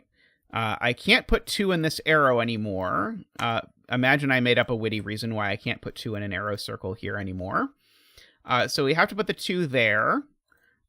So we'll go ahead and fill in these, which are actually innable, per Mark. I hope that I did not... I hope Mark worked there. I think it should have. Good point. Screaming Ice Cube points out we can reverse the earlier math to figure out the sum of the circles, because 45 is the sum of the box, and so these cells sum to 30. So these cells sum to 30, and these cells sum to 28. So these two sum to 14, which makes these a 5-9 pair. Very cool. So now that 5-9 looks up and makes this a 5, which makes that a 3 and makes that a 7 and a 9. The Sudokuing is going well. We have figured out that we have a 5-9 pair, which is all anyone has ever wanted. And so the 5 is going to be 1 plus 4. I'm being told if I'm going to put a 5 in a circle, I can't also put it on an arrow, which seems fair. So now there's only one place for 5 in the column at all. Let's see. If these were a 3-4 pair, would that be bad?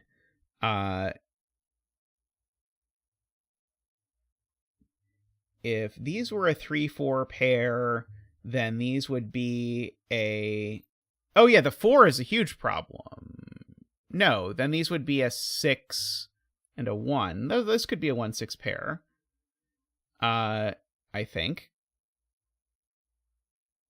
I'm being told the 9 arrow is not 4-5. Right. The 5 arrow is 4-1.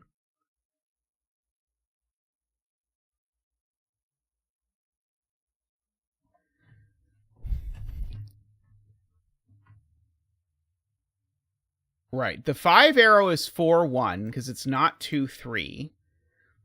So the 9 arrow needs to be 3-6. Okay, I agree with us. I agree with that. So this is the 3-6-9 arrow. So this is a 3 or a 6. And so that's the 6 and that's the 3. Sorry, I thought I was trying to prove that this had to be a 6, which is why I was saying weird things, because that was what I was understanding from chat, but I did not understand correctly what I was trying to prove, which is why I was doing weird calculations. Also, I'm weird, if you had not noticed. But that gave us a whole reining in of digits. We'll go ahead and fill in some more of those. And we'll fill in some more of these. This seems to only be a 4, making that a 1 and a 3 and a 9. And that a 7. Let's see. So this now is either a 5 or a 7 as the only options, and it can't be a 5. So it is a 7 with a 6 and a 4. And we can go ahead and fill these in. Mark is many-talented, it is true. No 7 there. Let's see. He's a sweetie, isn't he? I like him a lot. This is an 8 by my pencil marks from earlier that I sort of disregarded when I started randomly marking things. Mark will know what this digit is. So this is a 4. So now we've got that. These are a pair of some description. They're a 5-6 pair. These are a 6-7 pair, making that a 3. Placing a 3 here. Yeah, one of those is a 2. Let's see. What is this? This is a 2. Ah, that's good. This is a 2. Making that a 4 and a 6 and a 2 and a 7 and a 4 and a 6 and a 5 and a 6 and a 9 and a 7 and a 5 and a 2 and an 8 and a 5 and a 9 and a 7. And our betting tree is a 1. So congratulations to all the 1 bettors out there. May all your betting tree wishes come true.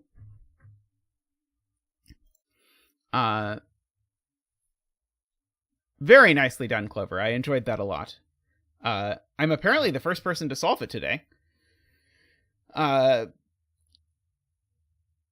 Yeah, I suspect that the how many people have solved it number is going to become much more exciting when the feature has been in place for a year, and we get to look back and see like all the memories of all of the many solvers.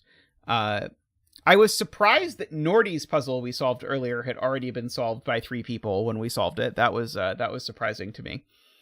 Thank you, though, Clover. I hope you enjoyed my solve, and I hope you enjoy Tears of the Kingdom.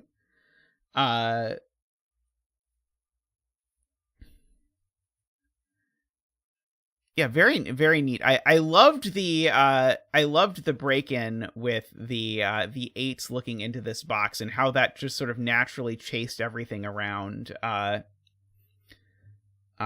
everything. Oh, Jay says there might be some inaccuracies in the solve count. Have you seen one that was like solved by like 15,000 people or something?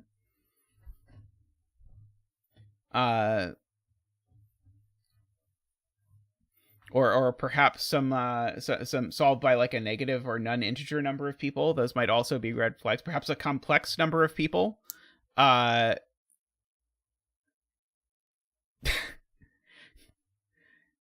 Maybe your brand new puzzle is more popular than you thought it was going to be, Jay. It's amazing. 10 people have solved your puzzle that you just imported. Alrighty. Well, I am going to take a quick break, and I'll find us another puzzle, so I will be back in just a moment. So see you all shortly.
Alrighty, welcome back.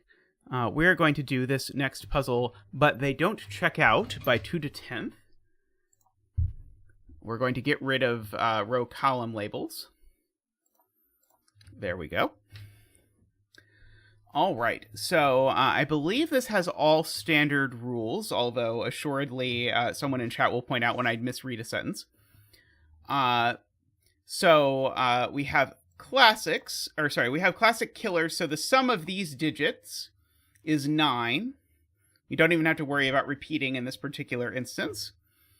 And these outer clues are called numbered rooms clues, so they give you the address of the 2 in the line. So in this case, it's saying if this is a 7, that being the cell immediately in front of this, it's telling me to place the 2, 1, 2, 3, 4, 5, 6, 7 spots in. Sorry, the 2, because that's a 2. If this were a 7, it would be telling me to place the 7, 1, 2, 3, 4, 5, 6, 7 spots into the row.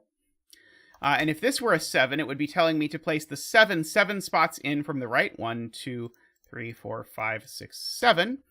And the 4 would go 7 spots down. 1, 2, 3, 4, 5, 6, 7. Like that. And then at the bottom, it works similarly where you count 8 up. Count 7 up and then would put the 8 there. So whatever number it is, it's telling you... it's telling you how far you have to go in that direction to place that number. You might also have just learned a rule about not being able to place a 7 in front of a 7 numbered rooms clue without it ending terribly, because that corresponds to accidentally placing 2 7s in the row. Though you can put a 1 in front of a 1 numbered rooms clue without it breaking. Okay. Does anyone have a recommended bet tree for our day? So while we do that, I'm going to reveal the secret of 159 puzzles for you, which is that when we talk about 159 puzzles, I'm talking about these sort of indexing puzzles. Row 3, column 6, sold. And that's that one of these numbers is low, and one of them is medium. In fact, neither of them is actually high. But I can't repeat between 1, 2, 3, 4, 5, 6, and 7, 8, 9 in these two cells. So it's one of each, and I just can't use that one at all. So one of these is a 4, 5, or 6. And what that means is every other digit in here is certainly a 1, 2, or a 3. So therefore, this digit's always a 1, 2, or 3 because one of these is 4, 5, 6, and every 9 sum needs 2 1, 2, 3s. Spoiler, that may help with one of my puzzles at some point. Now, this can't be a 2, because if this was a 2, that would be a 2, and that's a disaster. And in fact, none of these can be 2s. That's not a 2, and that's not a 2. And so, in fact, we actually know exactly what this cage is. This is a 1, 3, 5, 9 cage, because that's the only way to make 9 without using a 2. So we have that, and we have a similar thing going on here, but the other way. So what we have here is now I can't use a low digit. Actually, can I? I could use a 3, can't I? Darn it, I could use a 3. Because I can use no, I can't use a 3, 8, 9 would work. I wanted to do before I go back and do the sort of more logic, I wanted to just do the you can't repeat things here while I was doing the same logic before I explain that. I do know that's a 1. But I think it's possible that there's an 8, 9, an 8, 9, and a 3 in this whole mess. So let's just go back and say, if either of these is a 1, it's also a 2, which creates a problem. So neither of these is a 1, so this is the 1. And so we get our 1 dance from Zach. One moment. Ba-doop-ba-doop. Woo! Ba-doop-ba-doop. Woo! Ba-doop-ba-doop. Woo! Ba-doop-ba-doop. Ba-doop-ba-doop. Ba-doop-ba-doop. Ba-doop-ba-doop. Ba-doop-ba-doop. Thank you, Zach. Thank you. Much appreciated. So I do know one of these is a 2 and one of these is a 2, so I know one of these is a 2. Okay, if this were a 2, that would be a 4 and a 7. Is 2 plus 4 plus 7 equal to 13? It is. So that is worth noting. Okay, so now I know... So remember, I was trying to prove that I couldn't use a low number in this 20 cage, and now I can't because there's a 3 in this column. So this is going to be a high and a medium digit.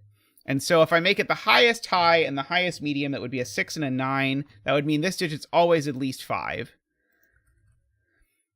Which is not at all interesting. That's certainly not a 7, because that would require that I put a 2 there, which is definitely not going to work. So this is 5, 6, 8, or 9. So we've got that. I can't use a 5 in either of these cells. So my middle digit can't be 5. Is there any way my middle digit isn't 6? What if my middle digit is 4? If my middle digit is 4, and I go 4 and 9, I'd need a 7. 4 and 8, I'd need an 8. 4 and 7, I'd need a 9. So but I can't use 7. There's no 7s. Right. Right. There's no 7s. So I just showed you can't use a 4. So there's definitely a 6 in one of these because there's not a 5. And remember, because of this weird indexing thing, there's no 7s. So there's definitely a 6. And so I now need 6 plus a high digit. Well, I need 6 plus and then 2 digits that add to 14. And the 2 digits aren't 7s. And they can't be 6 and 8 because I've already used a 6. So they're 5 and 9. So these are indeed 5, 6, 9, and I know that the 9 is the high digit over here. So those are 6, 9, and that is 5. Okay, so now the 15 cage, can I say it needs a middle, or is it possible that it gets away with a low and a high? Because if it needs a middle, it would need a 4. But I don't see anything wrong with it having a 4, if that's what it wants out of its life. I guess I should just look at the 6 and the 9 and mark in my 7s. And say that there's definitely a 7 up here somewhere. So we've got that. That's right, I have learned this. So 15 cages always are a low, a middle, and a high, unless they're exactly 4, 5, 6. But this one's not exactly 4, 5, 6 for lots of reasons. But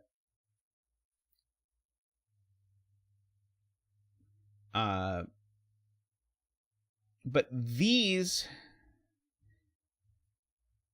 can't be 1 or 2. So these are each minimum of 3. Is there a reason it can't be a 3? Yes, there is a reason it can't be a 3. There's a 3 looking down at it. Okay. So these numbers can't be 1 or 2 because it would place a 5 in a column that already has 2 5s. And it can't be a 3 because of Sudoku. So in fact, this is a middle and a high. And the middle is definitely a 4 because it's the only middle that's left. And the high is 7 or 8. Okay. So 4 and 7 doesn't work because 4 and 7 would require a second 4. So it is in fact 4 and 8 with a 3 over here. And and the 4 is there. One of these is a 5, and the 8 is here. One of these is a 5. And now that's interesting because that's on a numbered rooms clue. So if that was a 5, that would be an 8, but I don't see any reason why I would care about that at all as it currently sits. I'm sure there is a reason, but as it presently sits, I am not intrigued by this. Okay, and so now where does the 5 go in this box is the question. The 5 in this box by Sudoku now only goes there because I've got this little Jovi wing arrangement over here where, just in case you've not sort of thought about Jovi wings before, the point is there are exactly 2 5s in rows 8 and 9, and I know where they are. They're in box 8 and 9, and so the 5 in box 7 can't be in one of those rows, and so it must be in one of these 3 cells, but these 2 cells aren't 5, so that's definitely a 5. I'm being told that these cells are interesting, so let's fill them in. We still need a 1. We still need a 2. We've got a 3 and a 4 and a 5 and a 6, and we need a 7, and then we've got an 8 and a 9. So these are from 1 to 7. And this one, by that 2 pencil mark, is not a 2. By the one in the box, it's not a 1, so that's a 7. So no 7 there. No 7 there. So we've got that. Which makes this a 9. Amazing. Amazing. Yep, so this is a 9. And so these 2 are a 1-3 pair in order to make life work. And in fact, I know the order. That's a 3, and that's a 1, and that's a 2. That 9 has now placed a 4 over down here, which has now placed an 8 and a 4 over here. That 3 has placed a 5 and a 3 here. Let's do some indexing. That 5 places that 2 and that 2. That 8 places that 5 and that 5. That 5 places that 8. So suddenly all but one of our numbered rooms clues is done, weirdly enough. So what about a 14 cage that doesn't have a 4 or a 5 in it? Those can be either 1, 6, 7 or 2, 3, 9.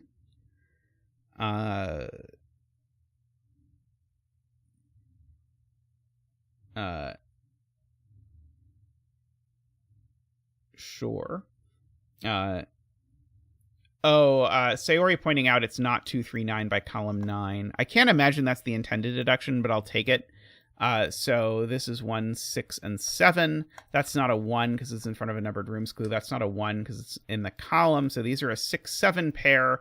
But if this was a 7, it would put a 3 on top of a 5, which would be a problem. So it's actually 6, 7, 1 in that order, with that being a 3 there. That places the 3 back in this box. I mean, I guess the puzzle must be about done because we don't have any more clues left.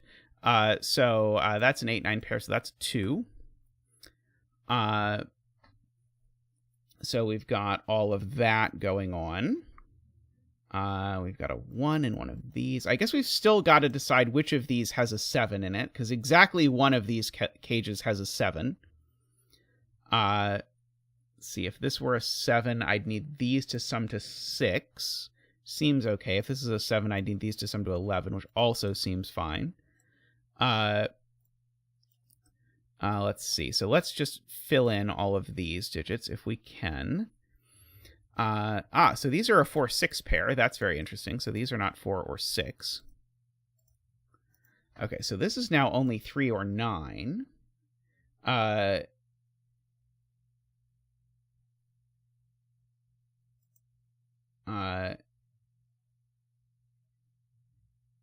Let's see.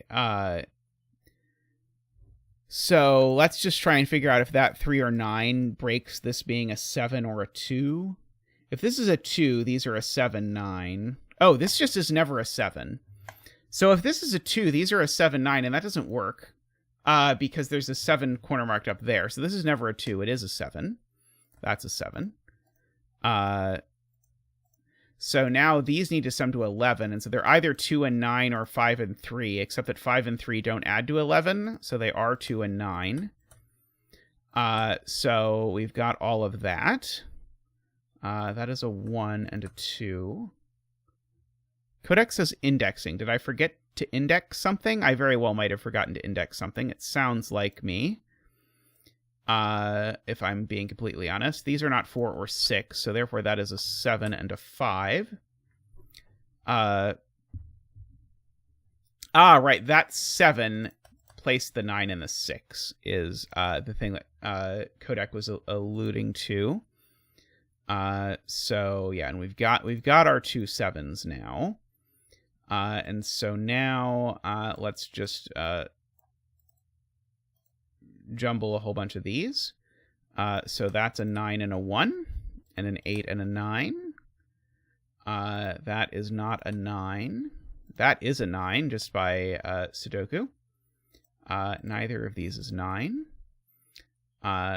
These are some things. Oops, sorry, wrong button.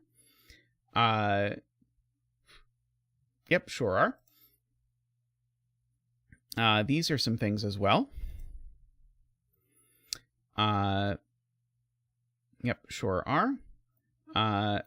Okay, there's no 7 in here. What else is there none of? No 9. That's not super helpful, I'm gonna be honest. So yeah, I don't think this is gonna be useful just yet. Probably just wants to bite the bullet and hit the mark button on all of this. Let's see. 3 and 5 in this box are placed, actually. At least roughly. These are a 3-5 hidden pair, because there's a 3 and a 5 in both of these, and that. So these are a 3-5 hidden pair, so that's going to make this a little bit better. So this is always a 4, 6, or 8. These two are also 4, 6, or 8. Interesting. So now this is just a triple. Oh, I guess I knew it was a triple. It does not contain a 4 or a 6. It's just a 1, 7, 9 triple. The chat has pointed out there's a 5 in the 13 cage just by Sudoku. Not there. So one of these two is a 5. So there is a 5. And so that actually gets us to 2, 5, 6 exactly. So these are a 5, 6 pair. And that's a 2.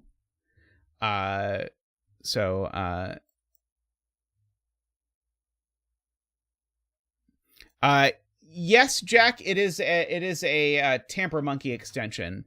That there's a pinned link in the Discord for if you're interested in learning about. So that's a quad, so this is a 2. None of these are 6 anymore because there's a 5, 6 pair.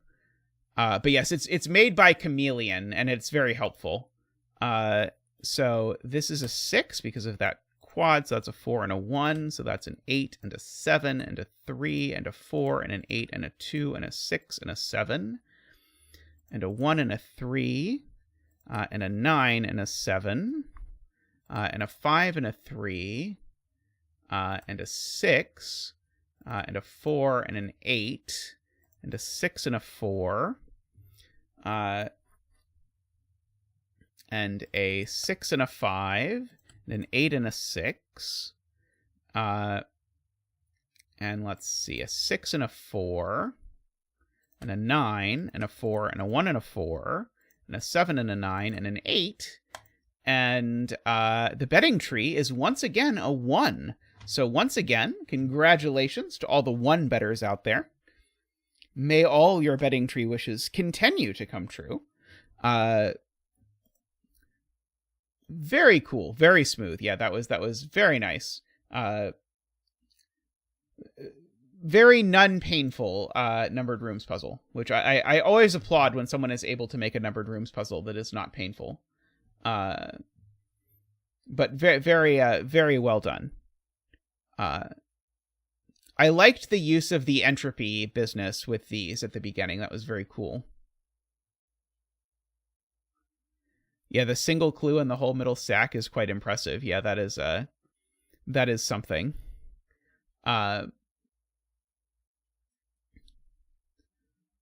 Alrighty, well, let me take a quick break I'll dig something up and we'll do another puzzle, so I'll be right back.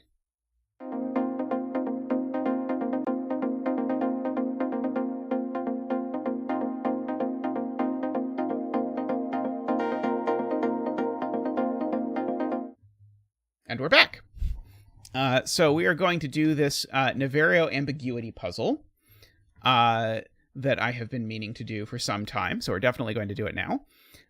So we've got normal Sudoku rules. And so then we have these ambiguity clues on the outside, and they're one of two things. They are either giving digits that appear in the first three cells of the row column. So if this was an outside clue, this would be saying that there's a 1 and a 2 in here. Otherwise, it's giving the sum of the first three. So these three cells, this is saying either sum to 12 or contain a 1 and a 2. That is what this is saying. And the same is true for every clue in the grid. No clue can be valid for both at the same time. So the thing I'm immediately seeing that means is that there's a 9 over here. Because if I had a 9 in here, then it would need to have a 1, 2. And if I had a 9 in here, it would need to have a 1, 2, and then both would be true.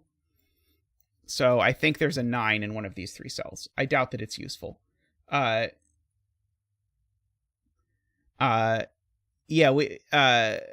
is using a bit of a look ahead to see that I can't put 1, 2 in here and 1, 2 in here. Which is impressive. Let's see.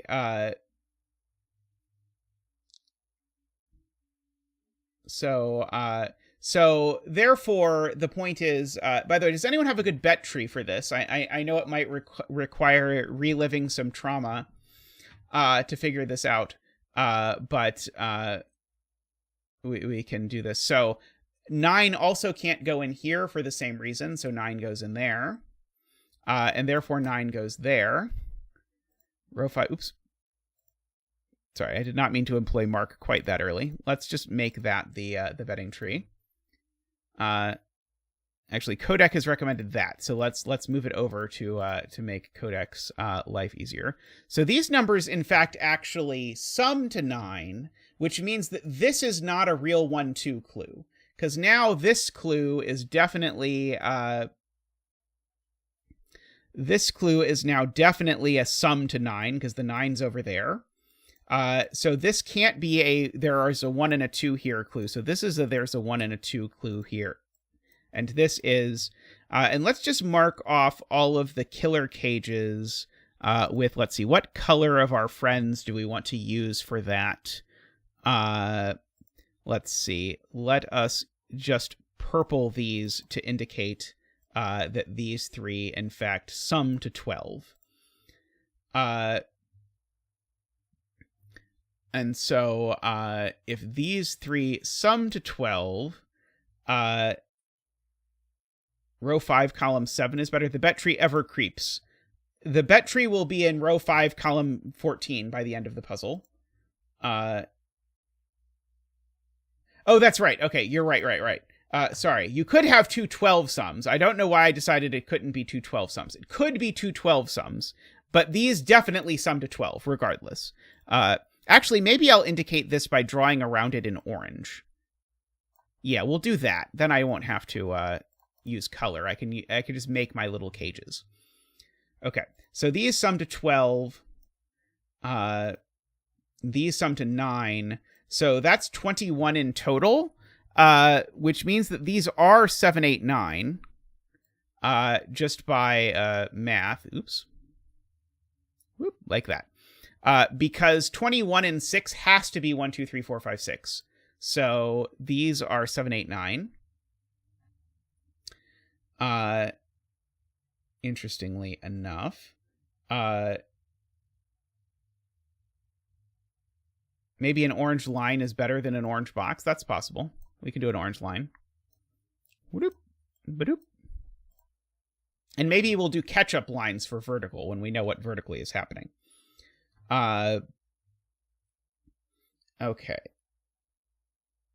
So I want to understand what chat was saying about 9s in 13 clues, because a 9 in a 13 clue would also break, because a 9 in a 13 clue would also require a 1 and a 3, weirdly enough. So that's not a 9 either. And a 9 in a 17 clue also breaks. Because a 9... I see what's happening now. That's crazy. So a 9 and a 17 clue would go with a 1 and a 7. No? Wait, no, sorry. Nope, I'm wrong.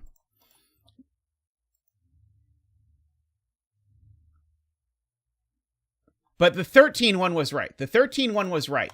But the 9, if the 9 is in the 17 clue, it has to be a sum and not the 1-7 business. Is the point. And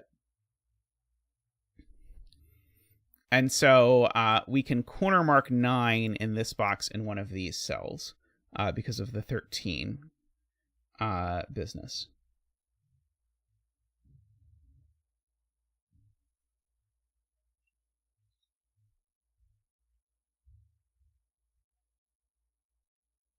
Okay, one of these at least is a sum. Doesn't seem like a great deduction. One of these has to be a sum, and that's going to be huge, because it tells me that these digits are never 8 or 9. Because if this is the sum, it's 7, 8, 9, and if this is the sum, it's 6, 8, 9. So that actually lets me rule out both 8 and 9 from these cells. And maybe more relevantly, I can corner mark 8 and 9 in this box. Sort of immediately. Oh,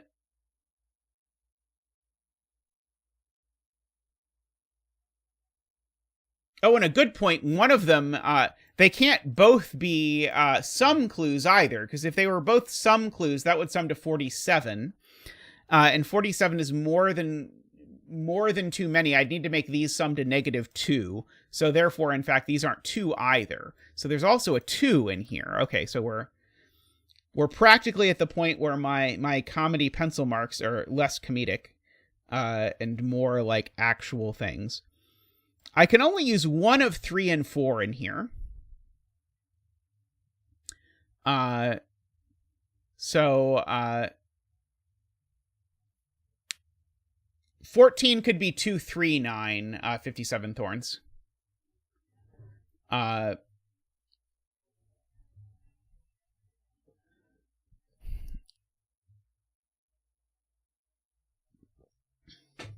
It's not quite true, Ayuri, because, for example, the 14 here, this could be 9, 2, 3, and it doesn't break any rules.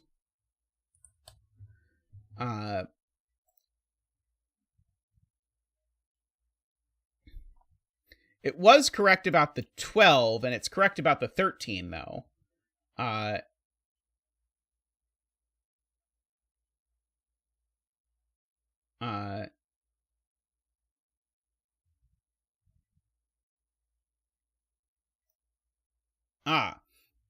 Now Jay's pointing out this 14 actually is interesting, because if the 14 would have to be 2, 3, 9, but if it's 2, 3, 9, I could never make the 23 work. So this 14 is never a sum. Sorry, no, this 14 never has a 9 in it. So that was the problem. If this has a 9 in it, then it has to be 9, 2, 3, and then there's no way to make this work either way. Hey, Jobo! So there's a 9 up here, which then, by the joy of Jovi Wings, removes 9 from these cells. I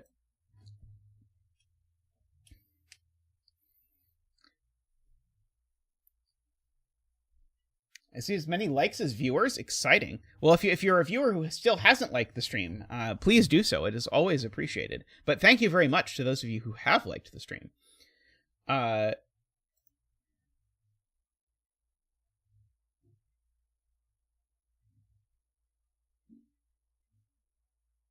Okay. What about over here? Yeah, I guess I already marked that I can't put a 9 there, didn't I? Right, yeah, because that's a 13. Let's see, are there any other places where using the 9 is going to sort of break the world? I feel like it's not going to break with the 17s for sure. Let's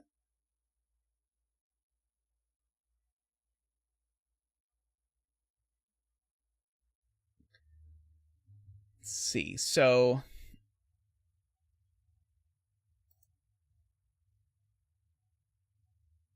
if this is a sum and this is a 9... Oh. No, so if this is not an 8, this is a sum, I guess is the thing that I can deduce. Because if this is not an 8, I know neither of these are 8. In fact, just for my own sanity, let me mark those. If this is a 9... then these two things sum to 9. But I don't know what to do with it immediately. And if this is a 7, these two sum to 11, so there would have to be 5 and 6 exactly. See, the Fallen Arm is interested in what this does. By the way, welcome, the Fallen Arm. It's great to see some new names in chat. How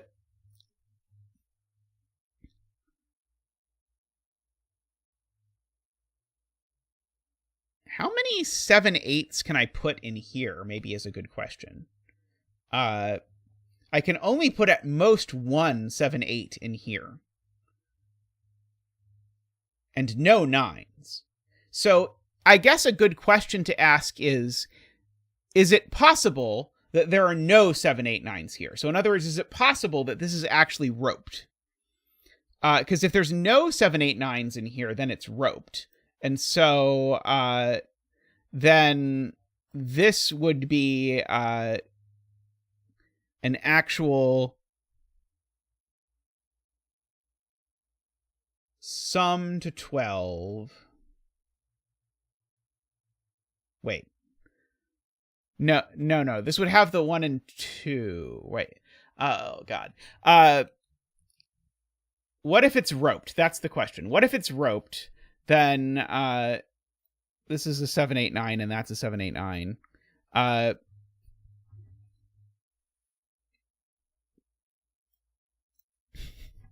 I mean, I feel like being a Zeta Triss shipper is a good way to be a happy fan.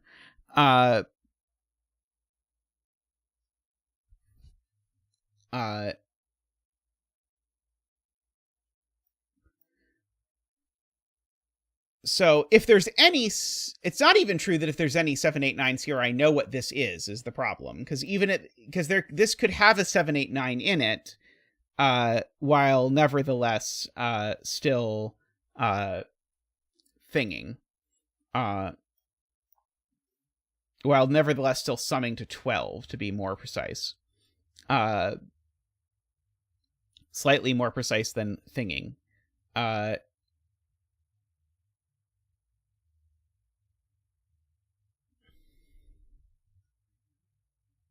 see. Eric says that there's problems with roping because it would force these two to both be sums.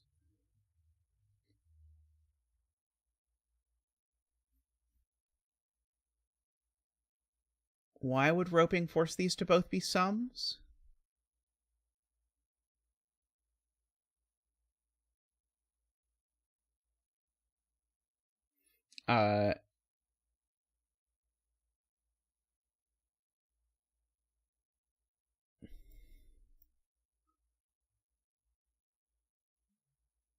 Oh, okay, so Jay is saying if I put 1, 2 up here, then I'm obligated to put 3, 4, 5 up here. And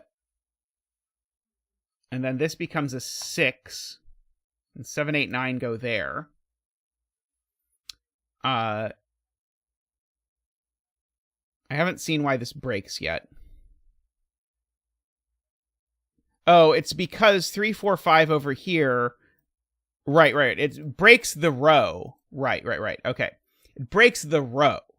Right. Okay. So if I use 1 and 2 up here, then I need to make this a 12 sum because I'm not using 1 and 2 down here. It becomes 3, 4, 5, but now these sum to 21, even though they're supposed to sum to 22. So I never use 1 and 2 up there. This is always a sum, is what people are saying. And so these 3 cells, they sum to 9. Yes.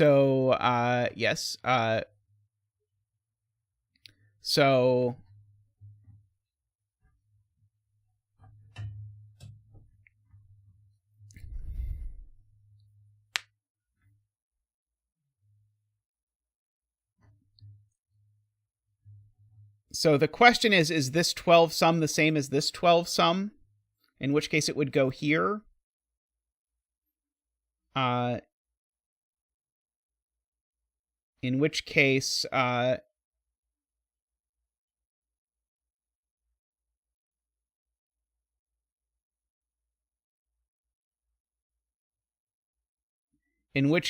these 3 cells end up here and of necessity have to be 1, 2, 6.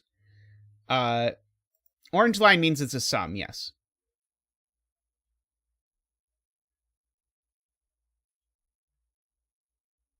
So are we just supposed to, like, just imagine exactly what... Are we supposed to just draw in the whole roping spumoni and then see what happens? Because we can do that, I suppose. Let's just imagine that it is roped. In which case, then the roping spumoni is going to look like... is going to look like this.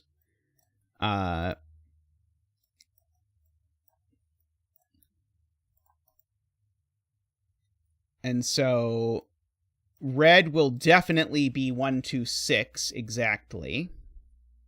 Sorry, yellow will... Oh, crap. Yellow will be 1, 2, 6 exactly. Sorry, yellow will be 1, 2, 6 exactly. Because yellow sums to 9, so it doesn't sum to 12. And so if you sum to 9 and don't sum to 12, then you'd need to have the 1 and the 2, and so it'd have to be 1, 2, 6. But what's the problem? So chat saw some sort of problem with that.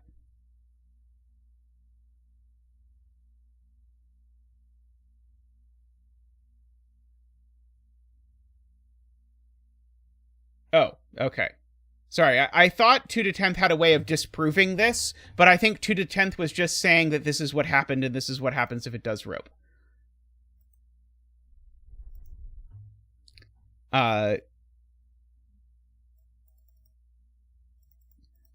So the thing we're trying to prove is that yellow doesn't sum to 12.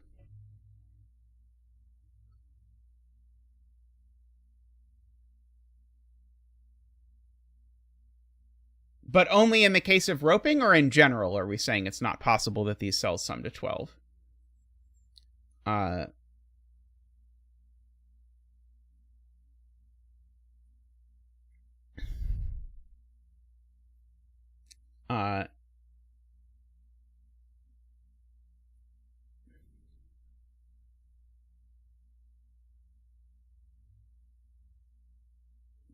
Yes, Old Spaghetti Factory is where I sort of associate Spumoni with.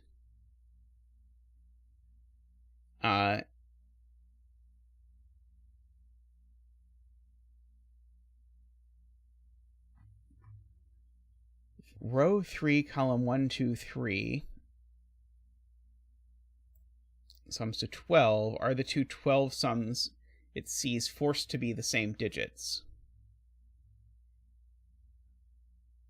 Okay, so the obscure fact that this is based on is that if you write down every 12 sum can only see one other 12 sum. Because of the fact that 12 plus 12 is more than 21 or something. I don't know if there's an elegant fact. I think this is the thing where when I did the puzzle that's being referenced here, was forced to, like, draw out a graph of, which I may have been somewhat cross about at the time.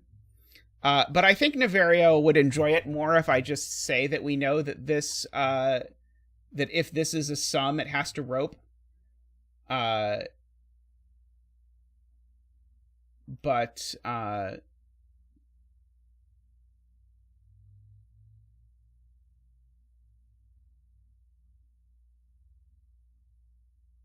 let's... But that still doesn't even really tell me anything. As of yet.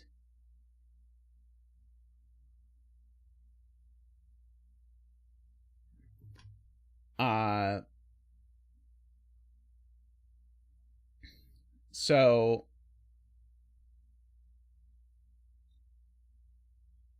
yeah, so I'm willing to just take on faith, because I've proven it once before on stream, that if this is a sum, then it's roped. So if this is a sum, it's roped. If this is not a sum, does that also mean it's roped? I guess is the question. So in the universe where this is a sum, it's roped. In the universe where this is not a sum, then this is a 1, 2, and this is a 3, 4, 5, and this is a 3, 4, 5, and it is also roped. Got it. Okay. So these are the two cases to consider. If this is a sum, there's a 26-part proof that I will refer you to an earlier stream to get. But if this is a sum, these two are the same, so it's roped. If this is a 1, 2, then these are forced to be 3, 4, 5 because it's the only 12 sum that works. And so it's roped. So it's always roped, is the point. So this ends up going here. No, that's not right. It's always roped. Oh, it's always roped, but it's always roped, but we don't know which way it ropes. Is that what's happening? No, these are always the same. These are always the same regardless. Okay, so these are always the same. I need a less oppressive color than the red, though, because this is actually going to survive now. These are going to rope like that, and so now this I can make, say, that, and that, and that, and then this we can make look like that. Okay, so with that roping, these sum to 9, so they don't sum to 12, so there is a 1 and a 2 in them, and so this is 1, 2, 6. So this is like the other kind of line. If we want, we can give this a purple line to say it's the numbers. So this is a 3, 4, 5. So these are always 3, 4, 5. These are always 7, 8, 9. That one's not the 9. And these are 1, 2, 6. Okay.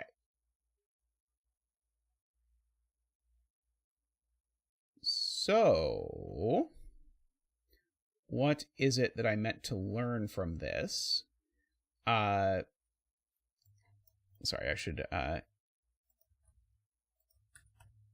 look at this.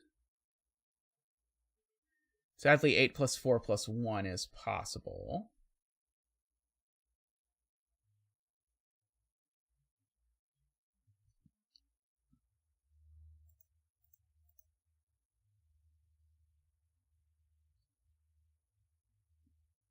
Okay, so Twototenth is claiming now there can't be a 9 in here, because these two would have to add to 8, and there's no way for them to add to 8.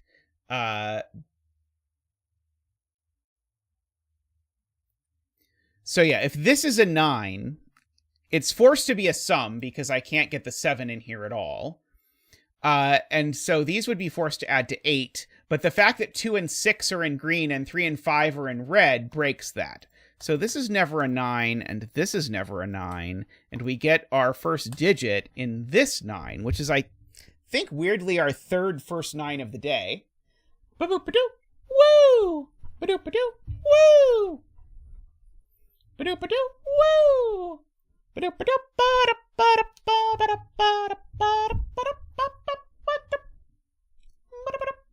Woohoo! Thank you, Zach. Thank you. So that's not a 9. Oops.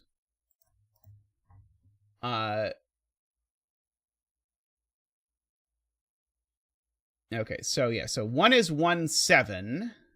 Is that true? Can I not make both of these sum to 17? Right, I can't make both of them sum to 17, because if I make both of them sum to 17, the outies sum to 11, and I can't make these cells sum to 11. So one of these really does have a 1, 7, and one of them is a sum. And so that's just saying this isn't a 1. Oh, excellent, Josh. I'm happy to hear there are other digit dancing animals out there.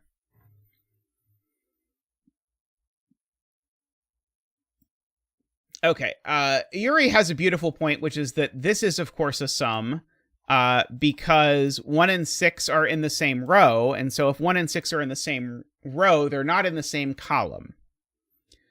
So this is definitely a sum. So let's think about that and see if there's anything we can do. So if this was a 9, this would have to be 2, 5. Don't know about that.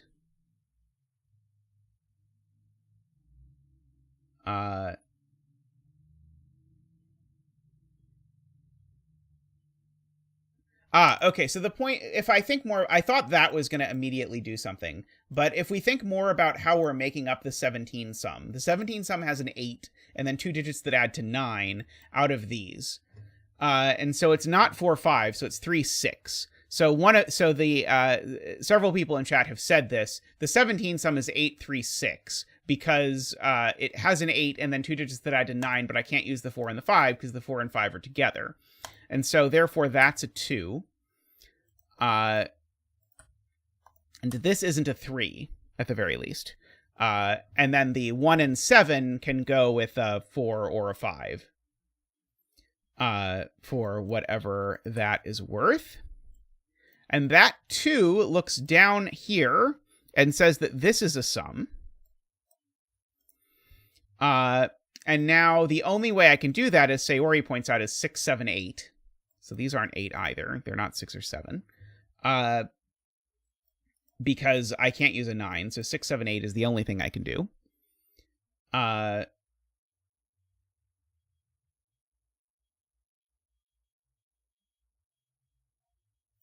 It's not going to make like a 19 sum impossible or something, is it? I guess what Sayori says is true. This clue always has a 9 in it, regardless, because if I don't use a 9, I can't obviously make a 1 and a 9 in here. Oh, Twototenth has a more elegant way to see it, which is just, I can't make the 6 cells sum to 40, it would make these cells sum to 5. So this is just a 1 and a 9. Okay, so there are many proofs going around there. So this is the 1 and the 7. This is the 6 and the 3 and the 8. Just to make that all work. 3, 6, 1, 7. So these are from 1, 3, 4, 5, just for future, which is, the fact that this is from 1, 3, 4, or 5, given the clues in the row, is very interesting.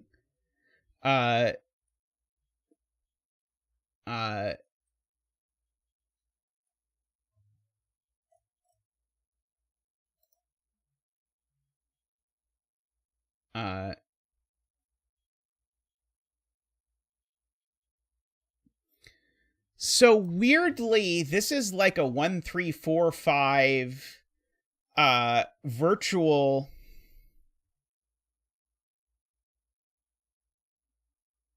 quintuple because I only get to use 1 of 6, 7, 8, and 9 in here. So, so remember, 3 of 6, 7, 8, and 9 are in one of these cells. So I only get 1 of 6 or 7 in these cells. And so I use 1 more 3, 4, 5. And so these digits are not from 1, 3, 4, 5. So they're from 2, 6, 7, 8, 9. And I know those aren't, oops. I know those aren't 6 or 8. And I know these aren't 7. And I know these aren't 9, actually. So they are 2 and 7. So that's not a 7. So that is a 6. Okay, this is going nicely now. These aren't 2 because there's a 2-7 pair over there. In fact, those are just an 8-9 pair, but this one I know is not the 9, I seem to have said before. So this one just is the 9 now. Not a 9 there, not a 2 there. That is the 8.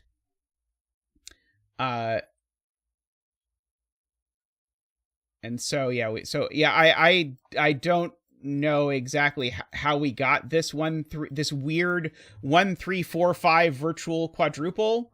But we now know which of these is the sum because it's not the 23 now.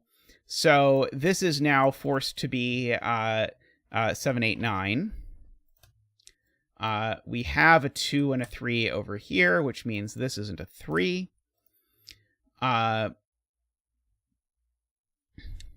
For whatever that is worth, and I can mark them as this is the sum and this is the thing. And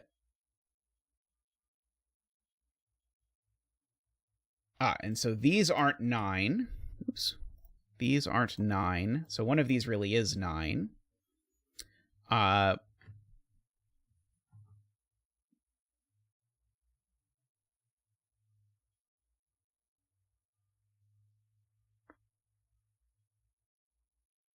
I liked the virtual quadruple. You won me back over after a break-in I did not like. You won me back over with the 1, 3, 4, 5 virtual quadruple thingy.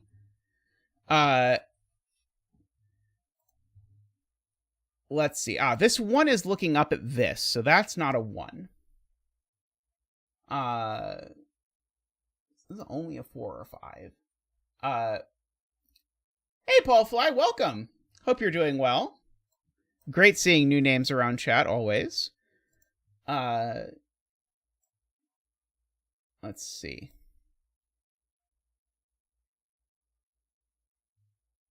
By negative constraint, there isn't a second 9 on the 1-9 clue. That's good.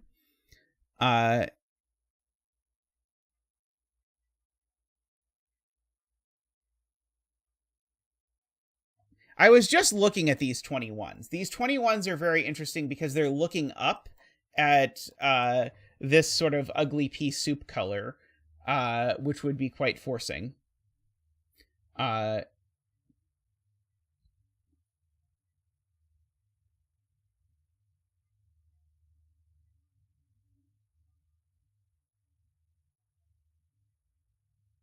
Okay, so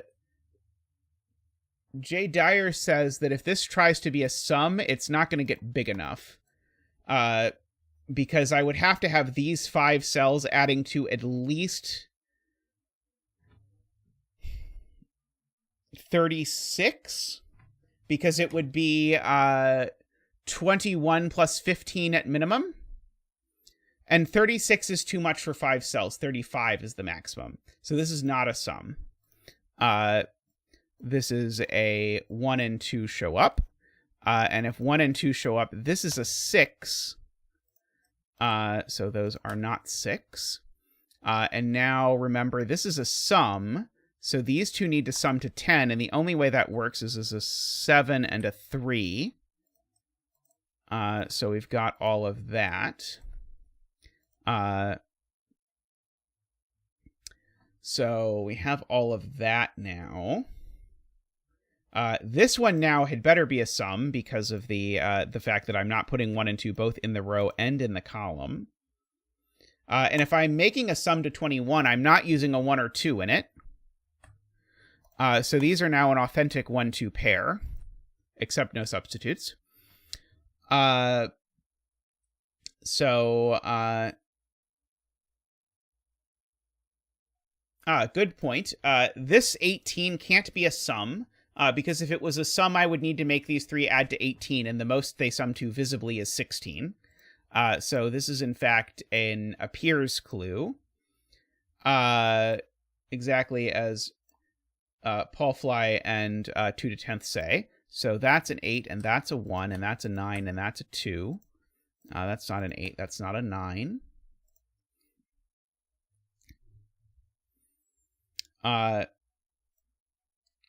This clue definitely needs a 9, right? If I don't use a 9, then I have to be 6, 7, 8, but I can't be. So there's a 9 in here somewhere. It's in one of those two cells.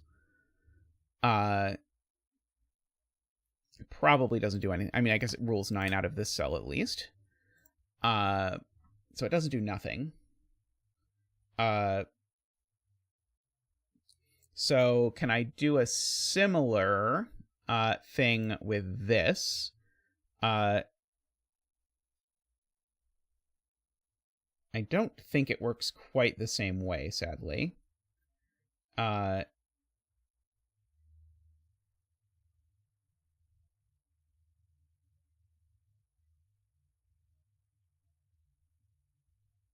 Oh, right. Sorry, no, this is much simpler. If I put a 1 and a 2 down here, this becomes a 6, and the minimum sum of these two cells is 13. And then I'm not going to get to 13 if I add another digit. Right, okay. So this can't be the appears in clue, because it would break the 13 clue in a sort of funny way.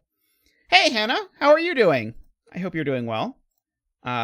So this is a sum because of the way it would break otherwise. So that's very cool.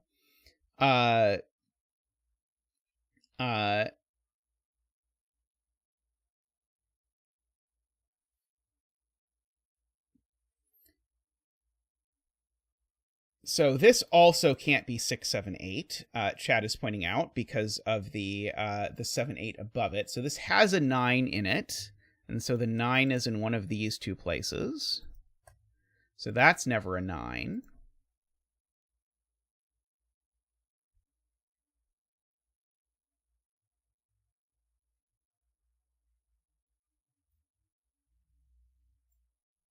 Okay, if this 18 is a sum, then these would have to be a 1, 2, 3 triple. Is these being a 1, 2, 3 triple bad for an obvious reason?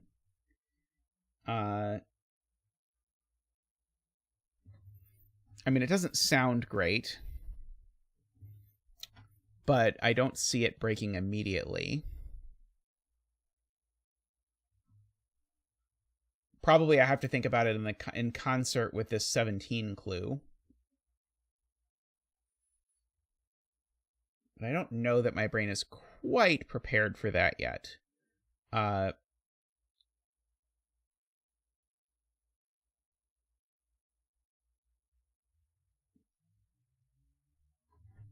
Thank you, Ambrose. I hope you have a good day.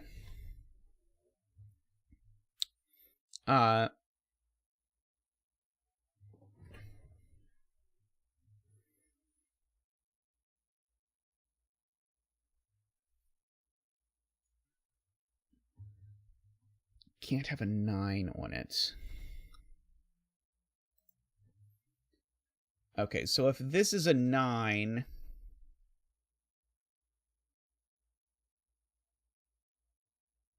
then I'd need these two to sum to 8, and they just can't. Good spot to 2 to 10th there. Yeah, if this is a 9, I need these two to sum to 8, and that's just not possible. So this is always the 9.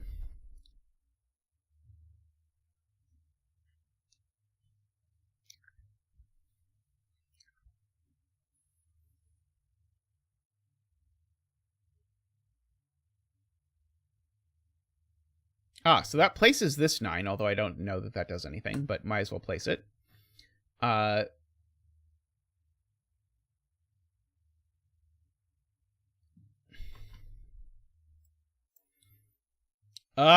Beautiful, Garion. This 14 clue, it obviously needs a 1 if it's an appears in clue. But if it's a sum clue, if I don't use a 1, it'd be minimum 4, 5, 6, which is 15. It's too many. So this always has a 1.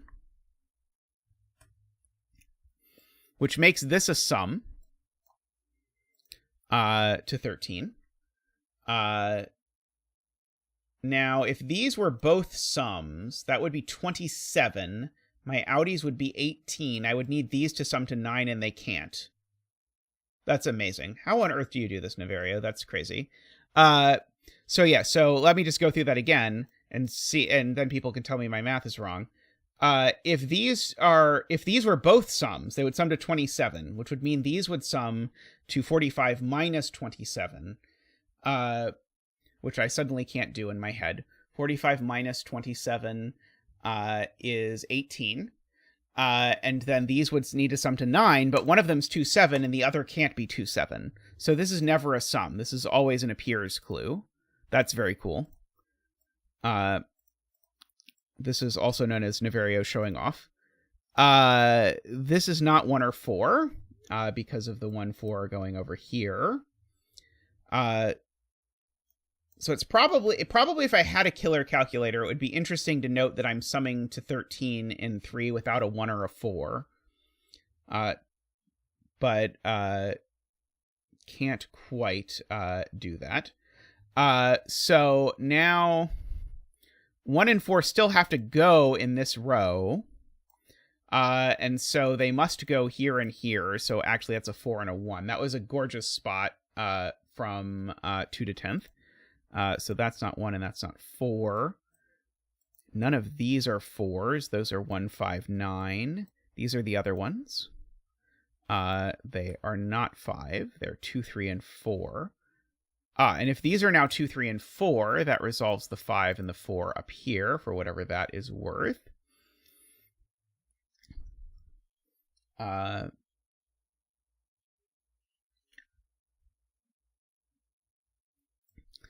So if this did not have a 2, it would be a minimum of 3, 5, 6, which would be too many. So there's always a 2 in here is the thing that the people in chat just told me, the killer calculator thing. So I was sparing you having to think about the killer calculator thing. But basically, there always needs to be a 2. So that's a 2. So that's a 7 and a 2. And then these are one of the sums to 11. But I'm not using 7, 8, or 9, so I think these have to be 5 and 6. So that's 3 and 5. So hopefully these don't sum to 14. They are 1, 4, and 8. Let's fill in the rest of these. These are not 7 or 8. They are 2, 3, and 5. These are not 1 or 4. How do I have too many digits left over here? Oh, it's because the 3's up there. Got it. Okay. That is what has happened.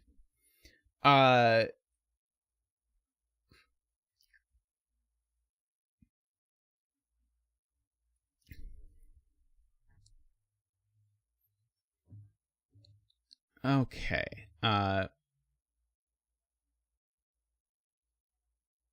Row 6, column 8 can be done. That is a 5. Oh,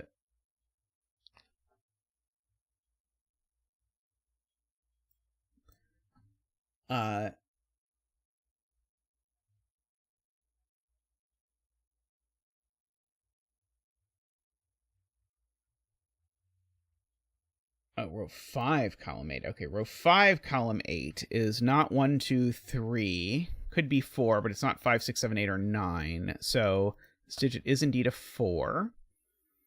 Making this digit always an 8 or a 9.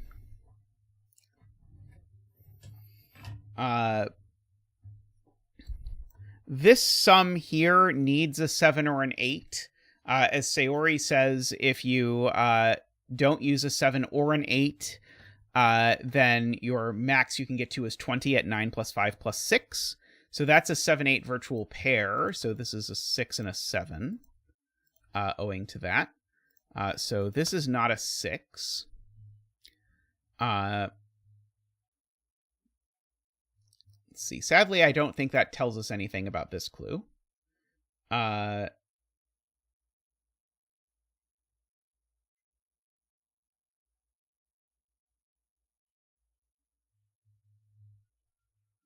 see, row 6, column 2 is not an 8. Right, because of the same virtual pair that we just said. It's a 1 or a 4.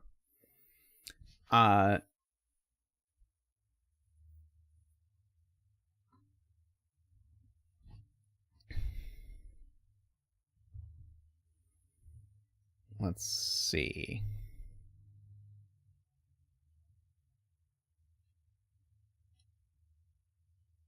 So what's the lowest number I can possibly put in a 3-cell 21 sum? 9 plus 8 is 17, so it's a 4. I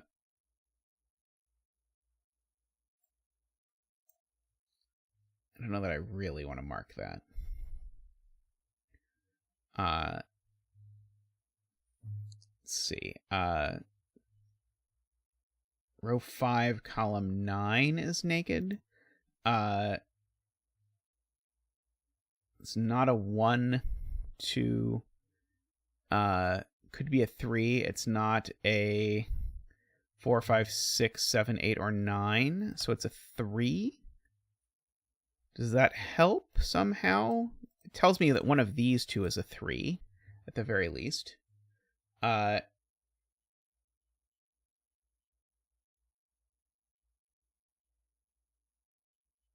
It's row 4, column 2.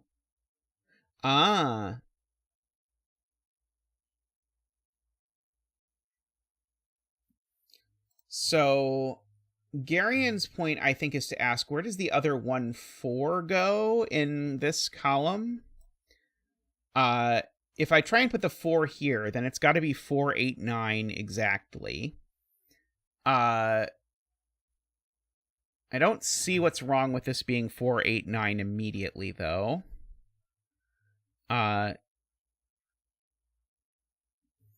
Would make this... Yeah, I don't see it yet. Oh, it's the sum. Sorry, I see it now. Okay, so if this is a sum, the point is these two sum to 34. So these would need to sum to 11. So I'd need these to sum to 5. But because this is 1, 4, and this can't be, it doesn't work. So this can't be a sum because of the outies. Very cool. So this is an appears in clue, which makes that a 1 and a 3. So those aren't 1. These aren't 3. That's not a 3 either. I can get rid of these corner marks. This has become a 4. Yeah,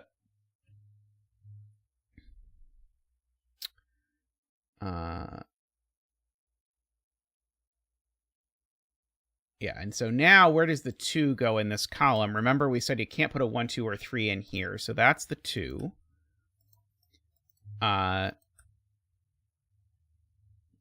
so now the question is, what is this? This is 9. If it's 9 with an 8, then it would go with a 4. That's not going to work. So the 8 doesn't go in here, so that's the 8. That's the 7. And this is, in fact, 9, 7, 5 is what this actually is. That's not the 9.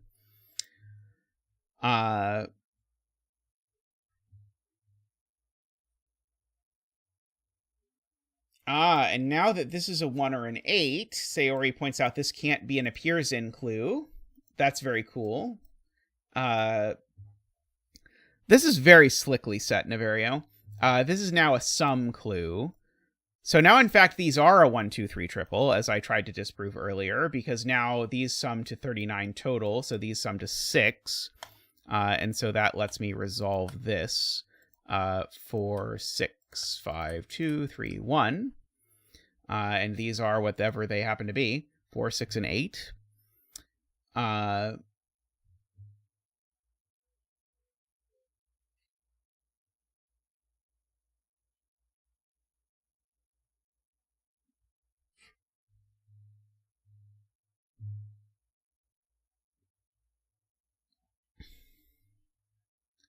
See, J. Dyer says this 21 sum has to be 9, 8, 4. Let's see, what are the other options? If it's not 9, 8, 4, could be 9, 7, and right. It's 984 and 975 are the only actual options, and 975 is not possible. So this is 984. Got it.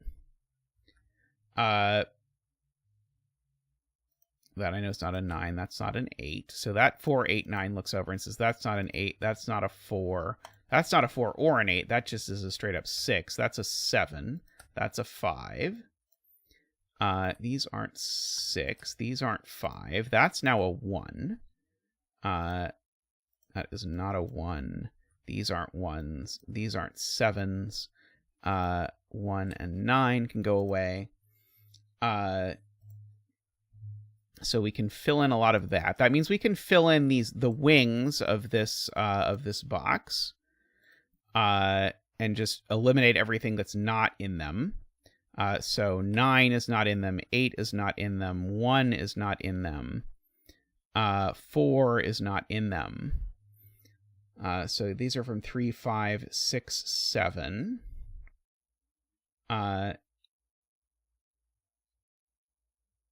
Yeah, there's definitely a 6 over there. I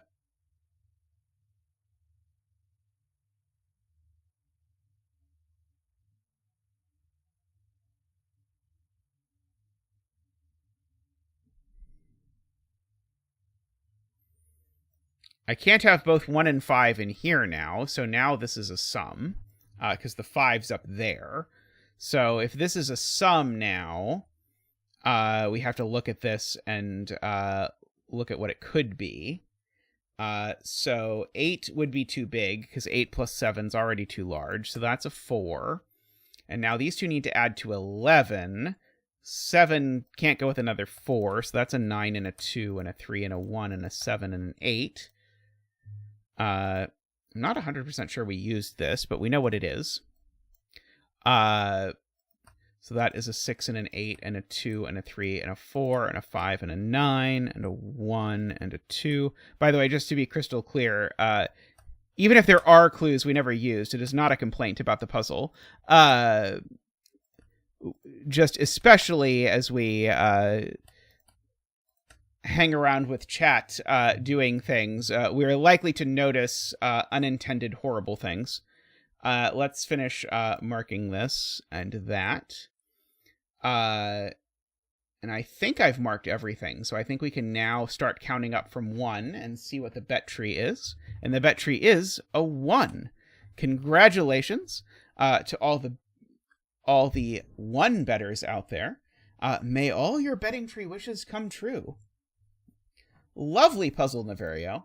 I'd have found it lovelier if I could have used my killer cage calculator while solving it. Not your fault, obviously, but very cool puzzle. There was a lot of really cool moments of like, oh, this came out to being exactly the thing that you needed to do. Really neat design. Very elegant. Column 3 needs a line at the top. Oh no. Column 3 needs a line. Column 3 can have a line. There we go. Do we have all of them now? Hopefully we have all of them now.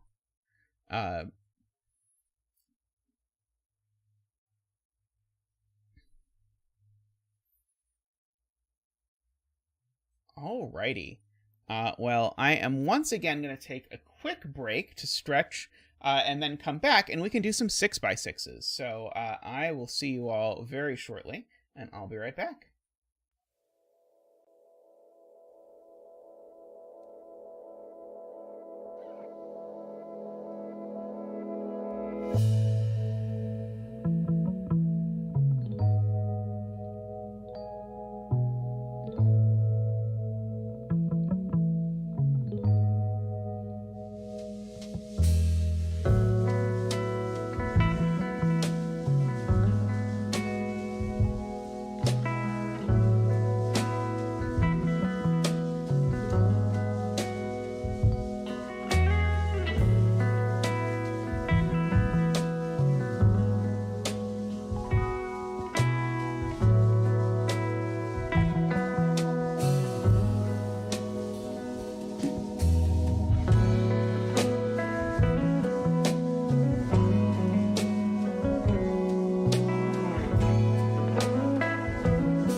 Alrighty, welcome back.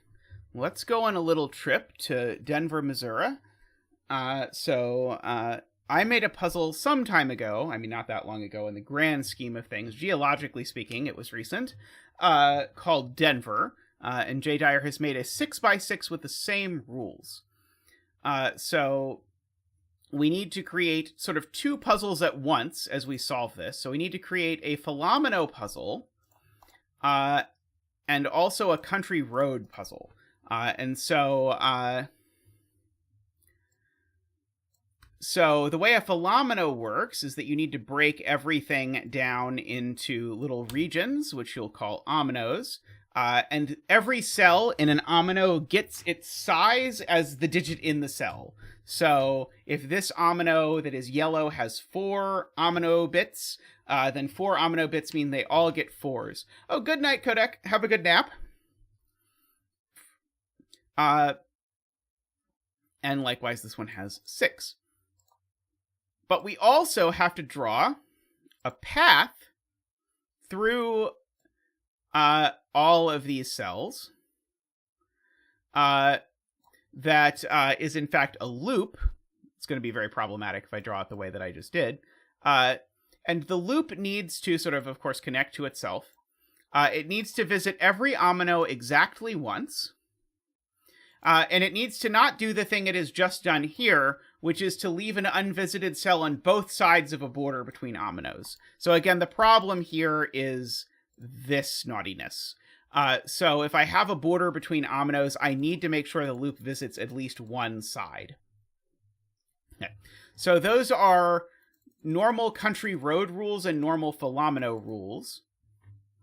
But also, there are these little arrow clues. And so the first thing about arrows is they always point to borders between ominoes. And so there's an omino here and an omino here, like this. And so this cell, so if this is a 3 and this is a 6, what this is saying is this is a 6-cell omino with 3 cells visited by the road. So that is what this is saying. So this arrow is saying that the purple region, so the arrow is about the purple region. It's saying the purple region has 3 cells visited by the loop. Okay. There's been a lot of discussion about what way the arrows would make the most sense and how it's sort of confusing. I think the actual best optimal would be for the arrow to be here, but point the other direction. So for the arrow to be in the purple omino, but point towards the 6 rather than away from it. I think that would sort of pull together all of the things that I want, because I want the arrow to be in the region it refers to, not in the region that's pointing at the region that matters. But also, I want it to clearly indicate that the relevant number is the number it points at, not the number it's sharing a cell with. So, there's the way that it is here, which is the way I did it in Denver, and then there's the way MathPesto did it, which is the exact opposite, to have the arrow pointing from here to here. And I think the optimal is actually to have the arrow pointing the reverse direction, but being here. Anyway, that's really neither here nor there. It is just philosophy as I continue to think about it, because lots of people have sort of talked about it. Let us start by making this cell yellow. And so the way that these arrows work, they read as greater than, less than signs. So if you look at the minimum here, if every omino is a minimum of 1, so then this is a minimum of 2, and this is therefore a minimum of 3, and this is therefore a minimum of 4 cells, just because of this giant chain. So these are automatically yellow, and I know that this is not yellow. This is a minimum of 2, and it doesn't have anywhere to go but down, so let's go ahead and give that a color. Now, I know that these two aren't the same, because it would imply that this number was both greater than and less than 3, so that's not going to work. And so this thing that's at least 4 can skedaddle down here. Now,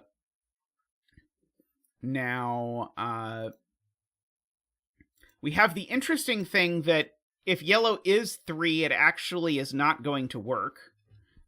Because if yellow is 3, then this is forced to be 2, because it can be no smaller, but then I'd be forced to visit exactly 2 cells in this yellow country, and it's not possible to visit exactly 2 cells in this country. And the reason for that is because if I visit this cell, I automatically get 3. But if yellow is 3, then I'd have to visit not that one, I'd have to visit these 2. But that's not possible, because that would be visiting the same country more than once.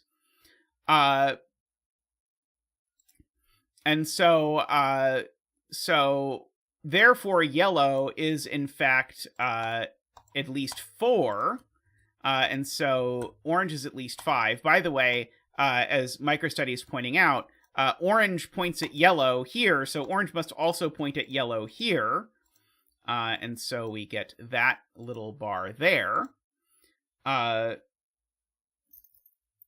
it is almost certainly not the same Philomeno. Boop, boop, boop, boop, boop, boop, boop. Okay, this is at least 5. This certainly isn't yellow. Right. This is not yellow because of the chain of arrows, right? If 2 would be both greater than and less than 4 if this was yellow, so it's not. And so therefore all of these are 4s. This, by the way, is red. Red can only be a 2 or a 3. This can only be 1 or a 2. It was a tune from the Muppets, you are correct. Okay, so if this cell is visited, it forces this to be a 3. I'm trying to see if this cell being visited is a problem. I don't immediately see it. Okay, and this is a 2 or a 3. Okay, so there's a whole bunch of cells visited in here. Let's see. Border between row 2, column 4 and row 2, column 5. Don't I already have that border? I must be missing something. Row 3, column 4. Between these 2. Right. If that's adorable. Yeah, if this is J40's point. If this omino goes down, then it's a 2, but this is also a 2, and twosies can't touch these. So that's not possible. So this could be a monomino or a domino, as the case may be.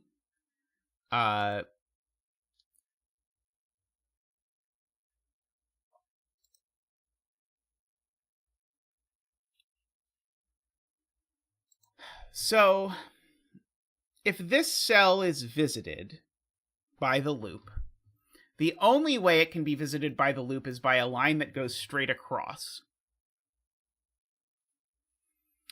Because I can't sort of dip into and back into the yellow. So this is either not visited by the loop, or it's visited by the loop going once straight across. In which case, of course, this would be a 1.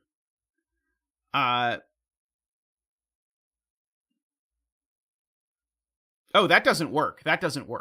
Okay, so let me show you why. If this is visited by the loop, as I was saying, it forces this. But that's a huge problem. Because now I need to visit at least 2 cells in yellow, but I'm now actually visiting all 4 cells in yellow, which breaks for a million different reasons. So this cell is not visited by the loop, which means this cell is visited by the loop by the country road rules. It's a corner, so it has to do that. Uh-oh, I broke the puzzle. Oh, I'm an idiot. Nope. I see the problem. The problem is this is an option.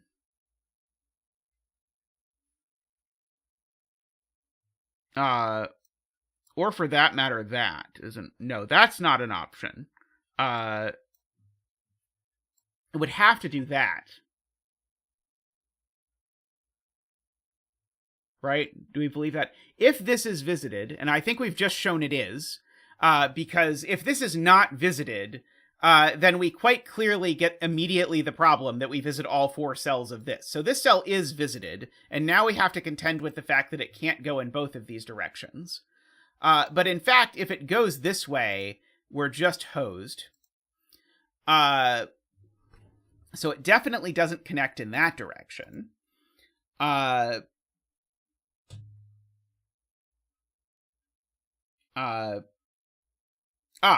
so... No, this could be 3 still if it does that exactly. We're closing in a little bit, I think. Yeah, so it never goes that way. Right. If it doesn't enter yellow here, this is J40's point. If it doesn't enter yellow here, it has to enter and exit yellow here and here in some direction. But that means all of yellow is visited, and that doesn't work because then yellow and red are the same, and that's not allowed. So, in fact, actually, it must go up into yellow here. Like that.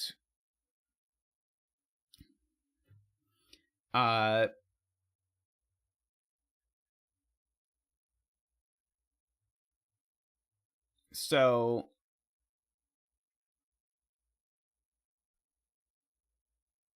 if this cell is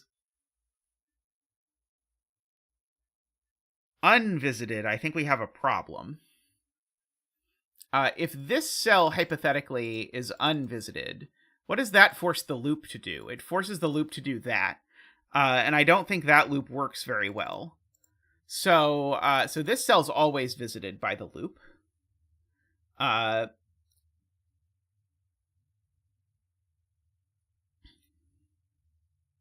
visit 3 in yellow if we go this way, Heliopolis. Now, I know that because this cell's visited, and I visited least 4 cells... No, sorry, I visited exactly 4 cells in orange. I know the loop does that for sure. I can fill in that I know this is a 4. Now, I need to remember every time I see a pair of borders like this that one of these 2 is visited by the loop. They can't both be unvisited by the loop. And so sometimes I can get lucky sort of figuring out exactly how that works. Sometimes not. Let's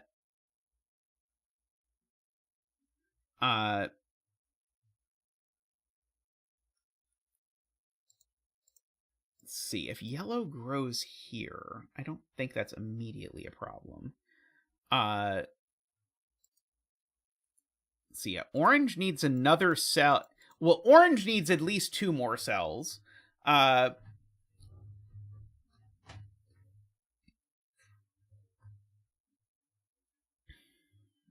then the orange and the loop need to split somehow.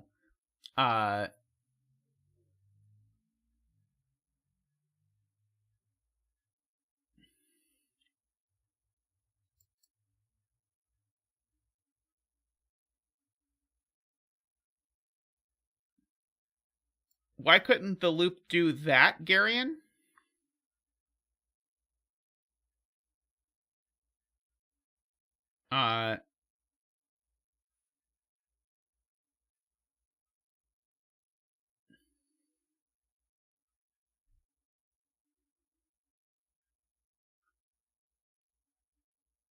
Oh, right. Okay, so, sorry. So here's the point.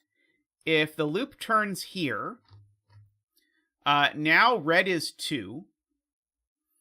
And so if red is 2, then this cell's a 1, so that's unvisited, and this is now a dead end.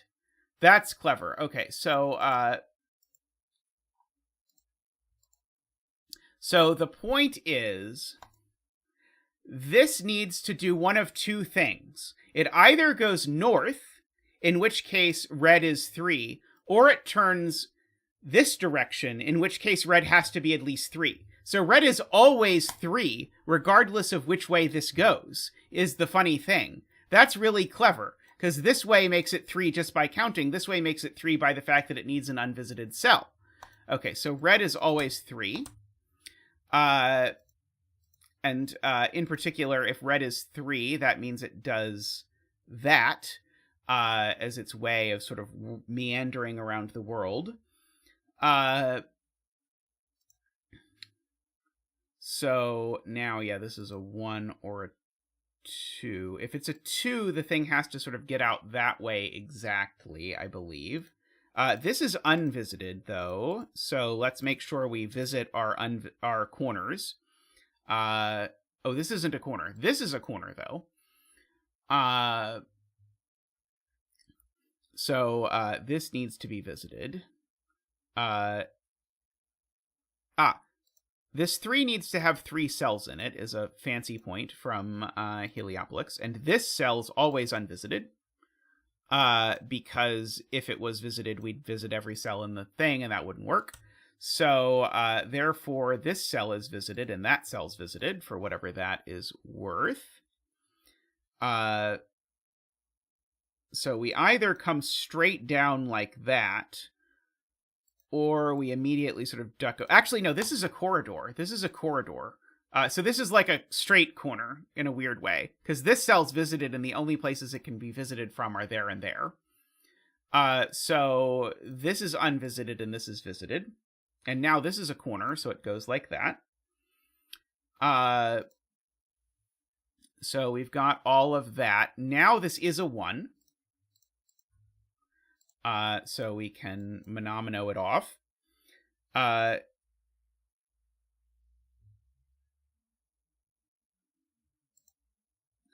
Almost ranks. The only thing is if an omino has no clues in it, then it can visit every cell in the omino.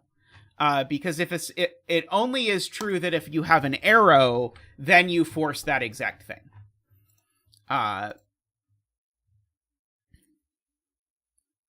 So, for example, this monomino, every cell has been visited in the monomino, and that's okay because there's no arrows pointing out of it.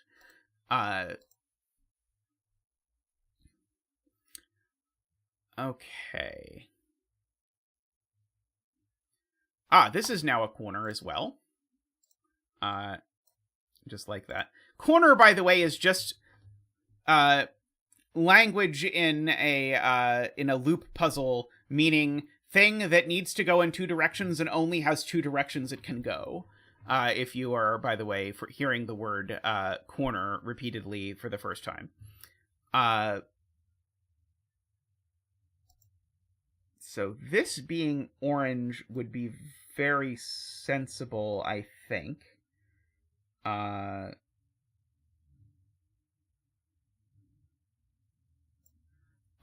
would be weird, though. Oh,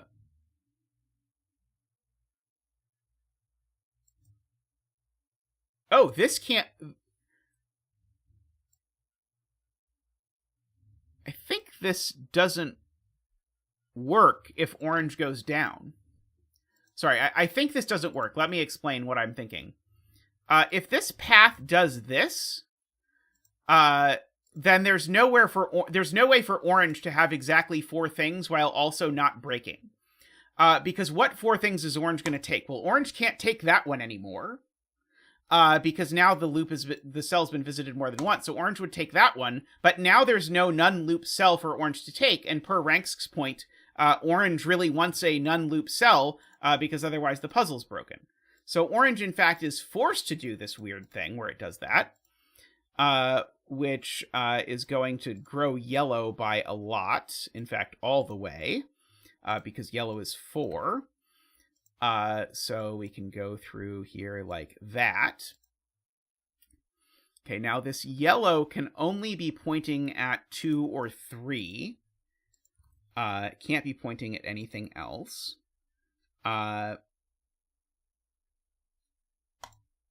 if this was unvisited, it would create a huge problem down here, because just go on this journey with me. If this cell's unvisited, this cell's visited, and now I have this loop segment, and I have an awful big problem figuring out how to do something like that to sort of pretend the loop kind of works. Does not work. So this is in fact visited. This is always unvisited, because otherwise I'd visit everything. And so as soon as this is unvisited, I know I have to visit that and visit that and visit that. Like that. And I also know that these things are threes because I can count. And remember that counting is the key to happiness or something. These can't both be three. In fact, actually, this cell's always orange. Let me do it this way. This cell's always orange. What if this cell isn't orange? Let's say it's blue. Then this cell's orange, but now blue has to get visited by the loop, and we have the little detour problem again. So this cell's always orange. Therefore, this cell's always part of the three. And so this is always a 5 or a 6. Philomeno doesn't need to have an arrow. There's no negative constraint in this puzzle. Oh, also 3 ominoes can't touch is a helpful thing to notice. And so if you notice that 3 ominoes can't touch, then you know that this can't go up, and so it has to go that way. And if you know that this has to go this way, then you know that this can only be a 1 or a 2. In fact, actually, this is a corner, right? Yeah, this is a corner, so it's actually definitely a 2. Which, funnily enough, doesn't have a color yet. So that has to do that.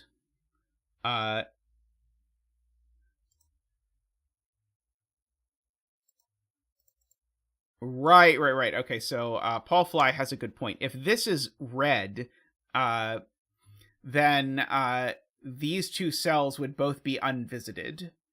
Unless I do come here, in which case then I have an even larger problem. So this is always orange, I agree. Good spot, Paul Fly. So this is a 6. That finishes my 3. Which then finishes the 2. Which didn't have a color until now, but now it does, and it is blue. This is a monomino. The monomino must be visited. Sorry, the monomino must be visited in green, though. So this is visited. This is visited. Now just by sort of like following the loop can only do those sort of loopy things. This cell's now never visited. The 3 has to grow, though, and it can't grow into a visited cell for lots of reasons. So the 3, in fact, grows into this unvisited cell. So there's my 3.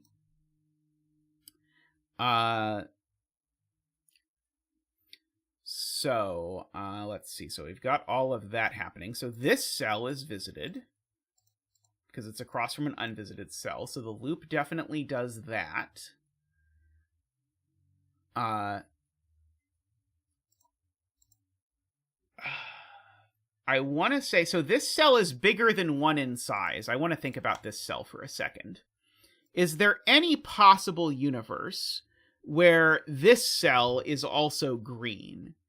And the answer is no, because green has already been entered and left. So the loop already done left green. So green is going to come here. And green has size bigger than 1 because it's touching a monomino. So we're going to make that green, which lets us finish the red up here as the 3s. Now, this cell is of size bigger than 1 because it has an arrow on it, so it's the greater one. So we'll go ahead and make it yellow temporarily, at least. Wait, what? Did I cheat? What did I do?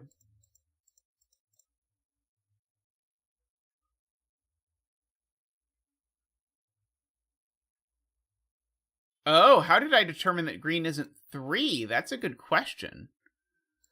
Maybe green is 3. Why had I not contemplated that green could be 3? Well, I definitely have that border. I don't know. I didn't want green to be 3. Is that a good enough reason?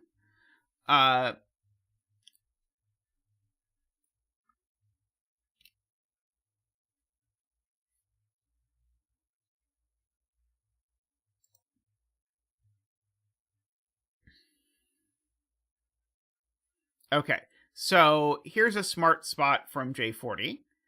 This cell is the thing I should be thinking about.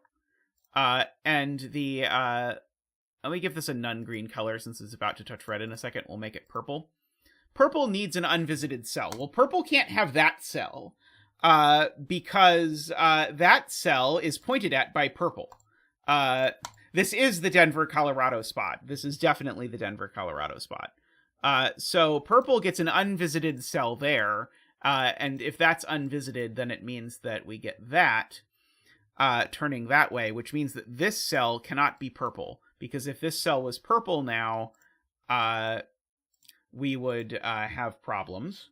We'd have words. So now this cell's always part of the 3, because the 3 has to follow the loop, and even if it goes backwards 1, it still has to go forwards at least 1. If this is a 1, that's a 3, and that's a 2 and a 1. Oh, right. This cell is the point. This cell is forced... Oh, this cell is forced to be 1 or 3.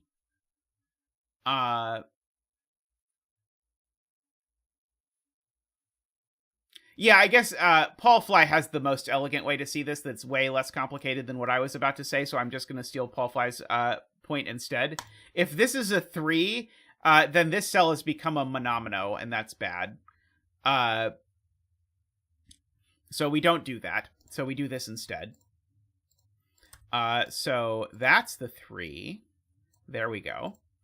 Okay, so this does not visit 1 cell. Oh, sorry, no, it could visit... No, it has to visit 1 cell. This can't be anything but a monomino, because if this is anything but a monomino, then it grows and it's visited by the loop twice. That was going to be the argument I was going to make as to why this couldn't be a 3 in some really circuitous way. But that tells me the bound on purple actually stops there. And so now this thing, so this is not a 3-cell region. So this is a monomino and a domino. And I can't put the domino here because of that. Because this is a 2, and I just hadn't filled it in. So this is the domino. And this is the monomino. So there's some 2s, and it's purple, and there's my 1, and there we go. Gorgeous, gorgeous. Really fun. I enjoyed that a lot. Let's get rid of all of the circles and X's. It really helps if you write the numbers in when you're not paying super close attention. I admit when I set Denver, I only wrote in the numbers when I entered the solution code. But that is a different level of awareness than when you're solving it and are not paying attention to the fact that you're hypothecating putting a domino next to a domino. It's funny, actually, how the sort of disambiguation at the end is so similar to the disambiguation at the end in Denver, where it ultimately comes down to, like, oh, there's only 1 cell this could possibly take to get its none-loop thing from. Like, that cell is like that red cell from Denver. And then a very similar sort of miraculous thing sort of falls around. Oh, you're right. 2s have become different colors. Oh, no. How did that happen? But very cool. I enjoyed that a lot. Alrighty, I can probably pull up another 6x6. I was warned in advance that this 6x6 was going to take longer than a typical 6x6. So I'll go find a 6x6 that won't maybe possibly take longer than a typical 6x6. So I'll be right back.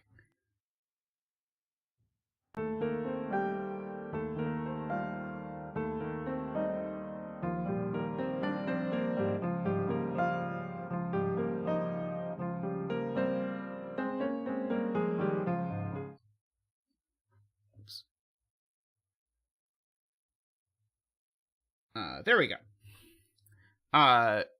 We have an Isabella puzzle. We have not done an Isabella puzzle in a bit. Did Tristan just do this 6 seconds ago or something? So let us have a look. So we have here Renbon, which are the goat mechanic in Sudoku, greatest of all time. These purple lines need to contain a string of consecutive digits, but this string of consecutive digits can go in non-standard orders, like 2, 3, 1, for example. This could also be 2, 3, 4, or 4, 2, 3, or whatever. There are assorted options. Was this rejected from the Adventure series for being too difficult? These green lines are whisper lines, and they mean that digits along them have to differ by at least 3. So a difference of 3 is fine, a difference of 4 is fine, a difference of 5 is fine. If you can arrange it, a difference of greater than 5 is fine. Also, this 1 tells me that one of these is a 1. At least. It could be more than 1. Could be more than 1. So the first thing I notice, and it's completely useless, is that every length 4 Renbon needs to have a 3 and a 4 on it. And so in particular, this cell is not a 3 or a 4. But I also could have proven it wasn't a 3 or a 4 without that. Because of the fact that if it was a 3 or a 4, it would break the whisper too. Okay, so this is a cell not on the Renbon.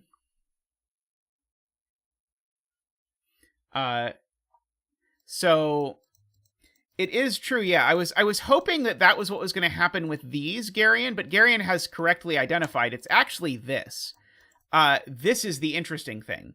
So if this is 1, 2, 3, then these are 4, 5, 6, and you have an enormous problem, which is that you're not going to find 2 of 4, 5, and 6 that are 3 apart. So I can't actually put a 1 on here, and by symmetry, I can't put a 6 on it either. So these are from 2, 3, 4, 5, and so I use 2 of the 3 highs or 2 of the 3 lows. And by virtue of using 2 of the 3 highs or 2 of the 3 lows, this needs to be the last one. This is a 1, 6. It's that one. It's the 1, 6 from the end that is close to this Renbon.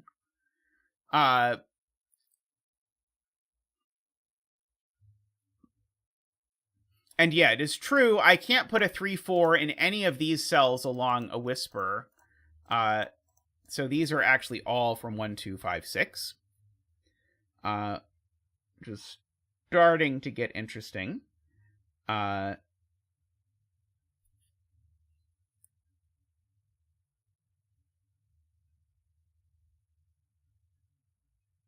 So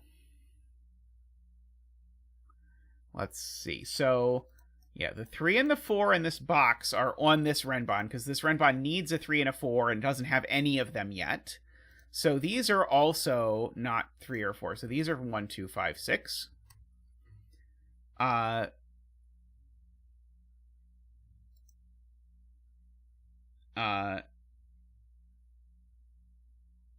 Yeah, we're going to need to start high-low coloring at some point. We're not going to get away without that.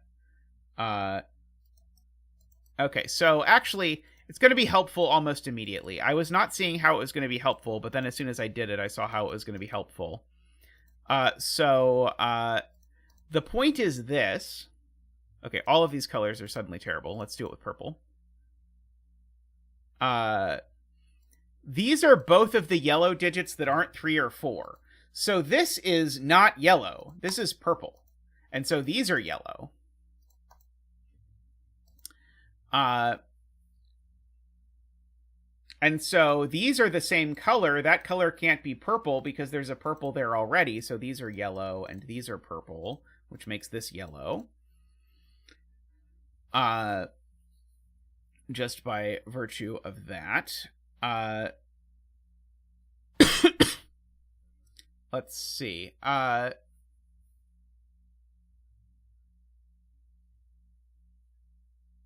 Ah, right. And so Andrew has a point. This purple 1/6 tells me that this is not a purple 1/6 because there's only one purple 1/6. So in fact, there's no purple 1/6 on this at all. So there is a yellow 2/5 somewhere on this Renbon for whatever that is worth, I think.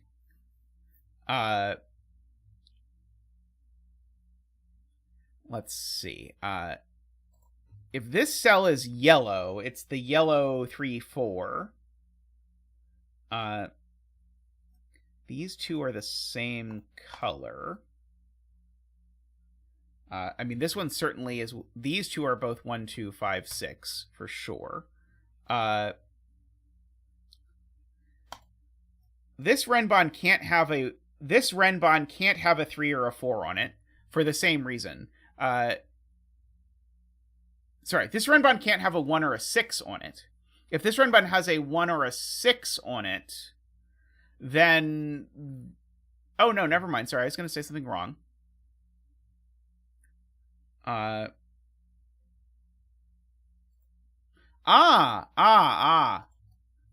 Sorry, Chad is explaining this to me. This Renbon only has one yellow on it. Sorry, only has one of 1, 2, and 5, 6 yellow on it. So if this was yellow 1/6, it would be a huge problem. Because if this is yellow 1/6, this Renbon would need a yellow 2/5 to feel whole, and it couldn't get one because it's up here. So this is a yellow 2/5, so this is a yellow 1/6. Down here. Got it. Okay, that's helpful.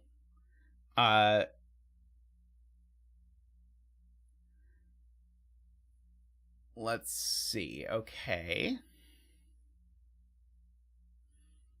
So this... Yeah, this could still be the yellow 3/4. It can't be the purple 3/4 anymore. Let's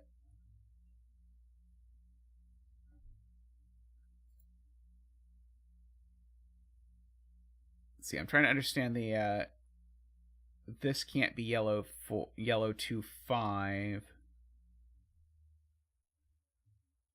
Can't be yellow 2/5 because...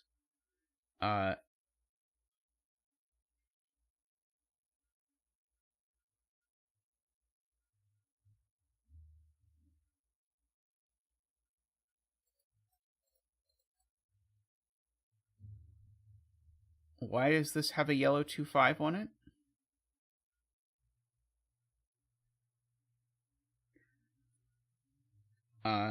It doesn't have a purple 1/6. Ah, right. It doesn't have a purple 1/6. Got it. Okay. There we go. So the purple 1/6 is here and here, so there's no purple 1/6 on this.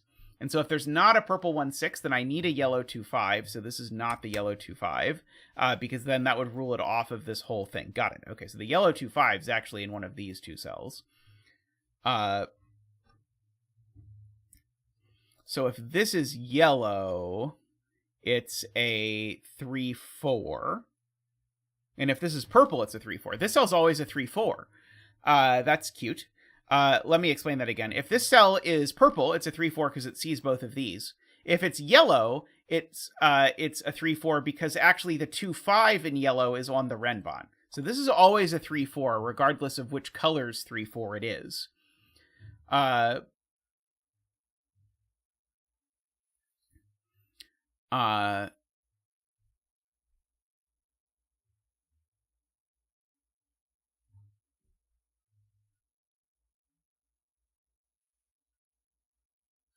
This cell sees both, this is Garian's point, sees both yellow 2/5 and purple 2/5, so this is also a 3/4.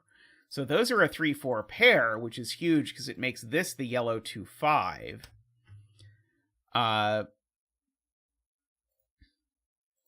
And so if this is the yellow 2/5, then I need to make sure I get a yellow 3/4 in one of these two cells.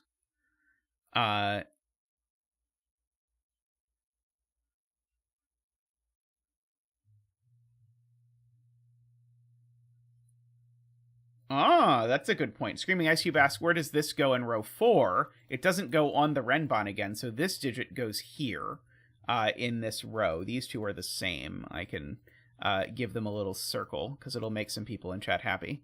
Row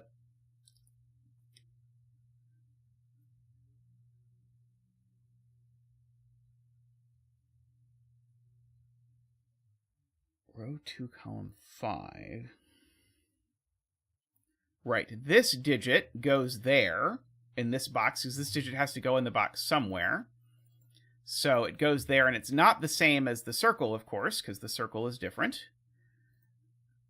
I realized that was an incredibly compelling argument. So that means this cell is a 3-4, which means this cell is purple, finally. Because now we know it's not a 3 or a 4. So this is purple, yellow, purple, yellow. So this is 1-6 or 2-5. This is not 1-6 anymore. This is 2-5. So this is 3-4. This is the 3-4 of yellow. So this can't be yellow 1-6 because it sees yellow 1-6. So it's actually purple 3-4. In order to make that work. Yellow 3-4 only goes next to purple 1-6. So yellow 2-5 goes next to purple 2-5 and purple 1-6, but this is not purple 1-6, so this is purple 2-5, and that's purple 1-6. And so circle is yellow, right, Paul Fly? Because there's the purple 3-4, so therefore this is the yellow 3-4. That's the yellow 3-4. So this is the purple 3-4, and that's the purple 3-4. These two cells are both purple just by counting. That cell is purple by counting. This cell is yellow by counting. It is 1-6, this one. This one's 2-5. This one's 1-6. This one's 3-4. So this is the purple 3-4 by Sudoku. So this is the purple 3-4 by Sudoku. So this is the yellow 1-6 by Sudoku. So this is the yellow 2-5 by Sudoku. So this is the yellow 2-5 by Sudoku. So this is the purple 1-6 by Sudoku. This is the yellow 3-4 by Sudoku. Oops. Got a little more spicy there than I intended. So this is the yellow 1-6. So this is not the yellow 1-6. This is not the yellow 2-5. So now we look for... this 1-6 looks up. I just didn't notice. This is the purple 2-5. This is the purple 1-6. So now this is the purple 2-5. This is the yellow something something. This is the yellow 3-4. Let's see. I can figure out what this is. This is purple, and it's 2-5. And this is yellow, and it is 3-4. And I almost forgot we weren't done the puzzle yet. But let's see. We can finish off the puzzle. So every yellow 3-4 needs a ring. So 1, 2, 3, 4, 5, 6. And every purple 3-4 needs a cross. I almost forgot that was an essential component, but there we go. So big breath, and we have done the puzzle. Very lovely puzzle, Isabella. I enjoyed that quite a bit. And a lovely finish there with some nice art at the end. Also, it's really interesting how there's this zigzag sort of going through here. Screaming Ice Cube would like more color. Let's see. I bet we can add a little bit more. So we could like make the purple 1-6 green circle, and the yellow 1-6 green X. And then let's go with a blue. I think we could do some blue. I think the 2-5s. Let's see. I think this 2-5 wants to be an X, and so this isn't. Sorry. So let's do the X's first. It's the yellow 2-5s that are the X's. and then the purple 2 5s are O's. And then there is some suggestion that maybe we could do some coloring between the borders, maybe a nice red between the borders, just to delineate that. Since there's such a nice pattern in how they're distributed, it seems a shame not to.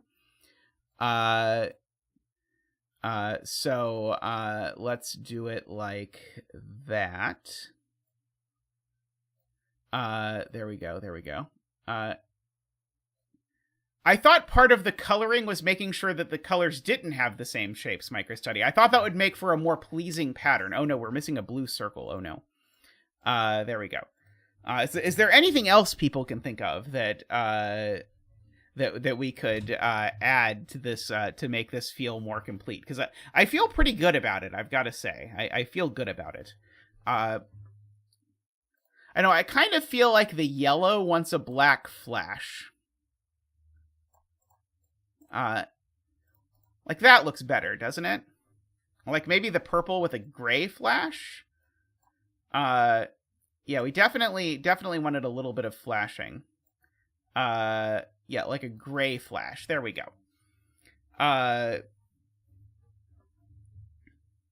Good. Okay, I feel we have done this puzzle justice. Lovely puzzle, Isabella. I am sure that this is just what it looks like in the solution guide. Yeah, I'm surprised that Solution Checker has not quite figured out. Maybe the Solution Checker wants like an extra flash. Like, does the Solution Checker want like a green flash in here too, maybe? Let's try it. I think the Solution Checker might also want a green flash. No, I know Sven is working on it today. Maybe it's just down for some reason.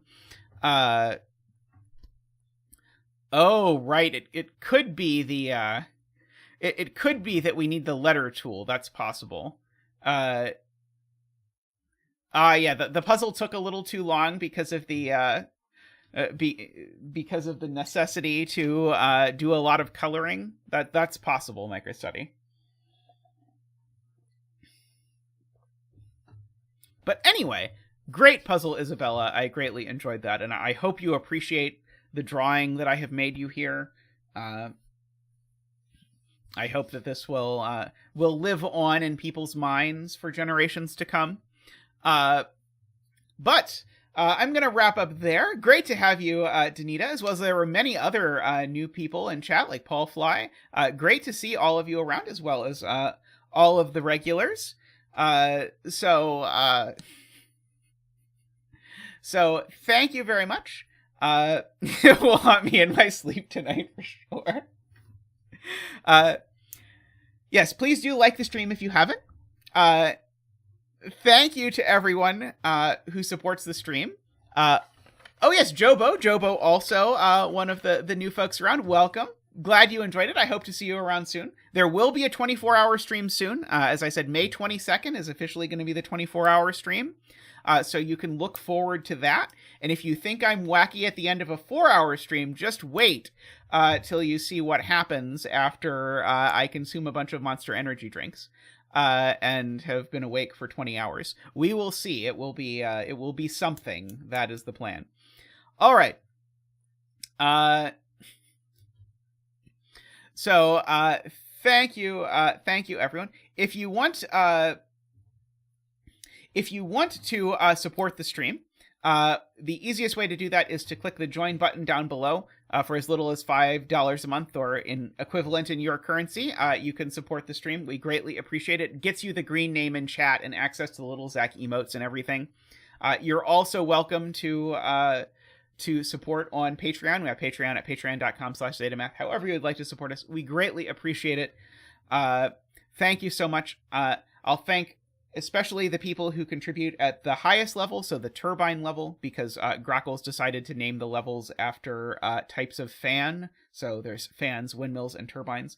The turbines are David Ratner, Michael O'Connor, Nordy, Franco, Woofer, DDX, Logan Wall, Daniel, and Willie. Thank you so much. I look forward to seeing you all very soon. On Sunday, I'll be streaming again. So see you then. Thanks for watching. Bye for now.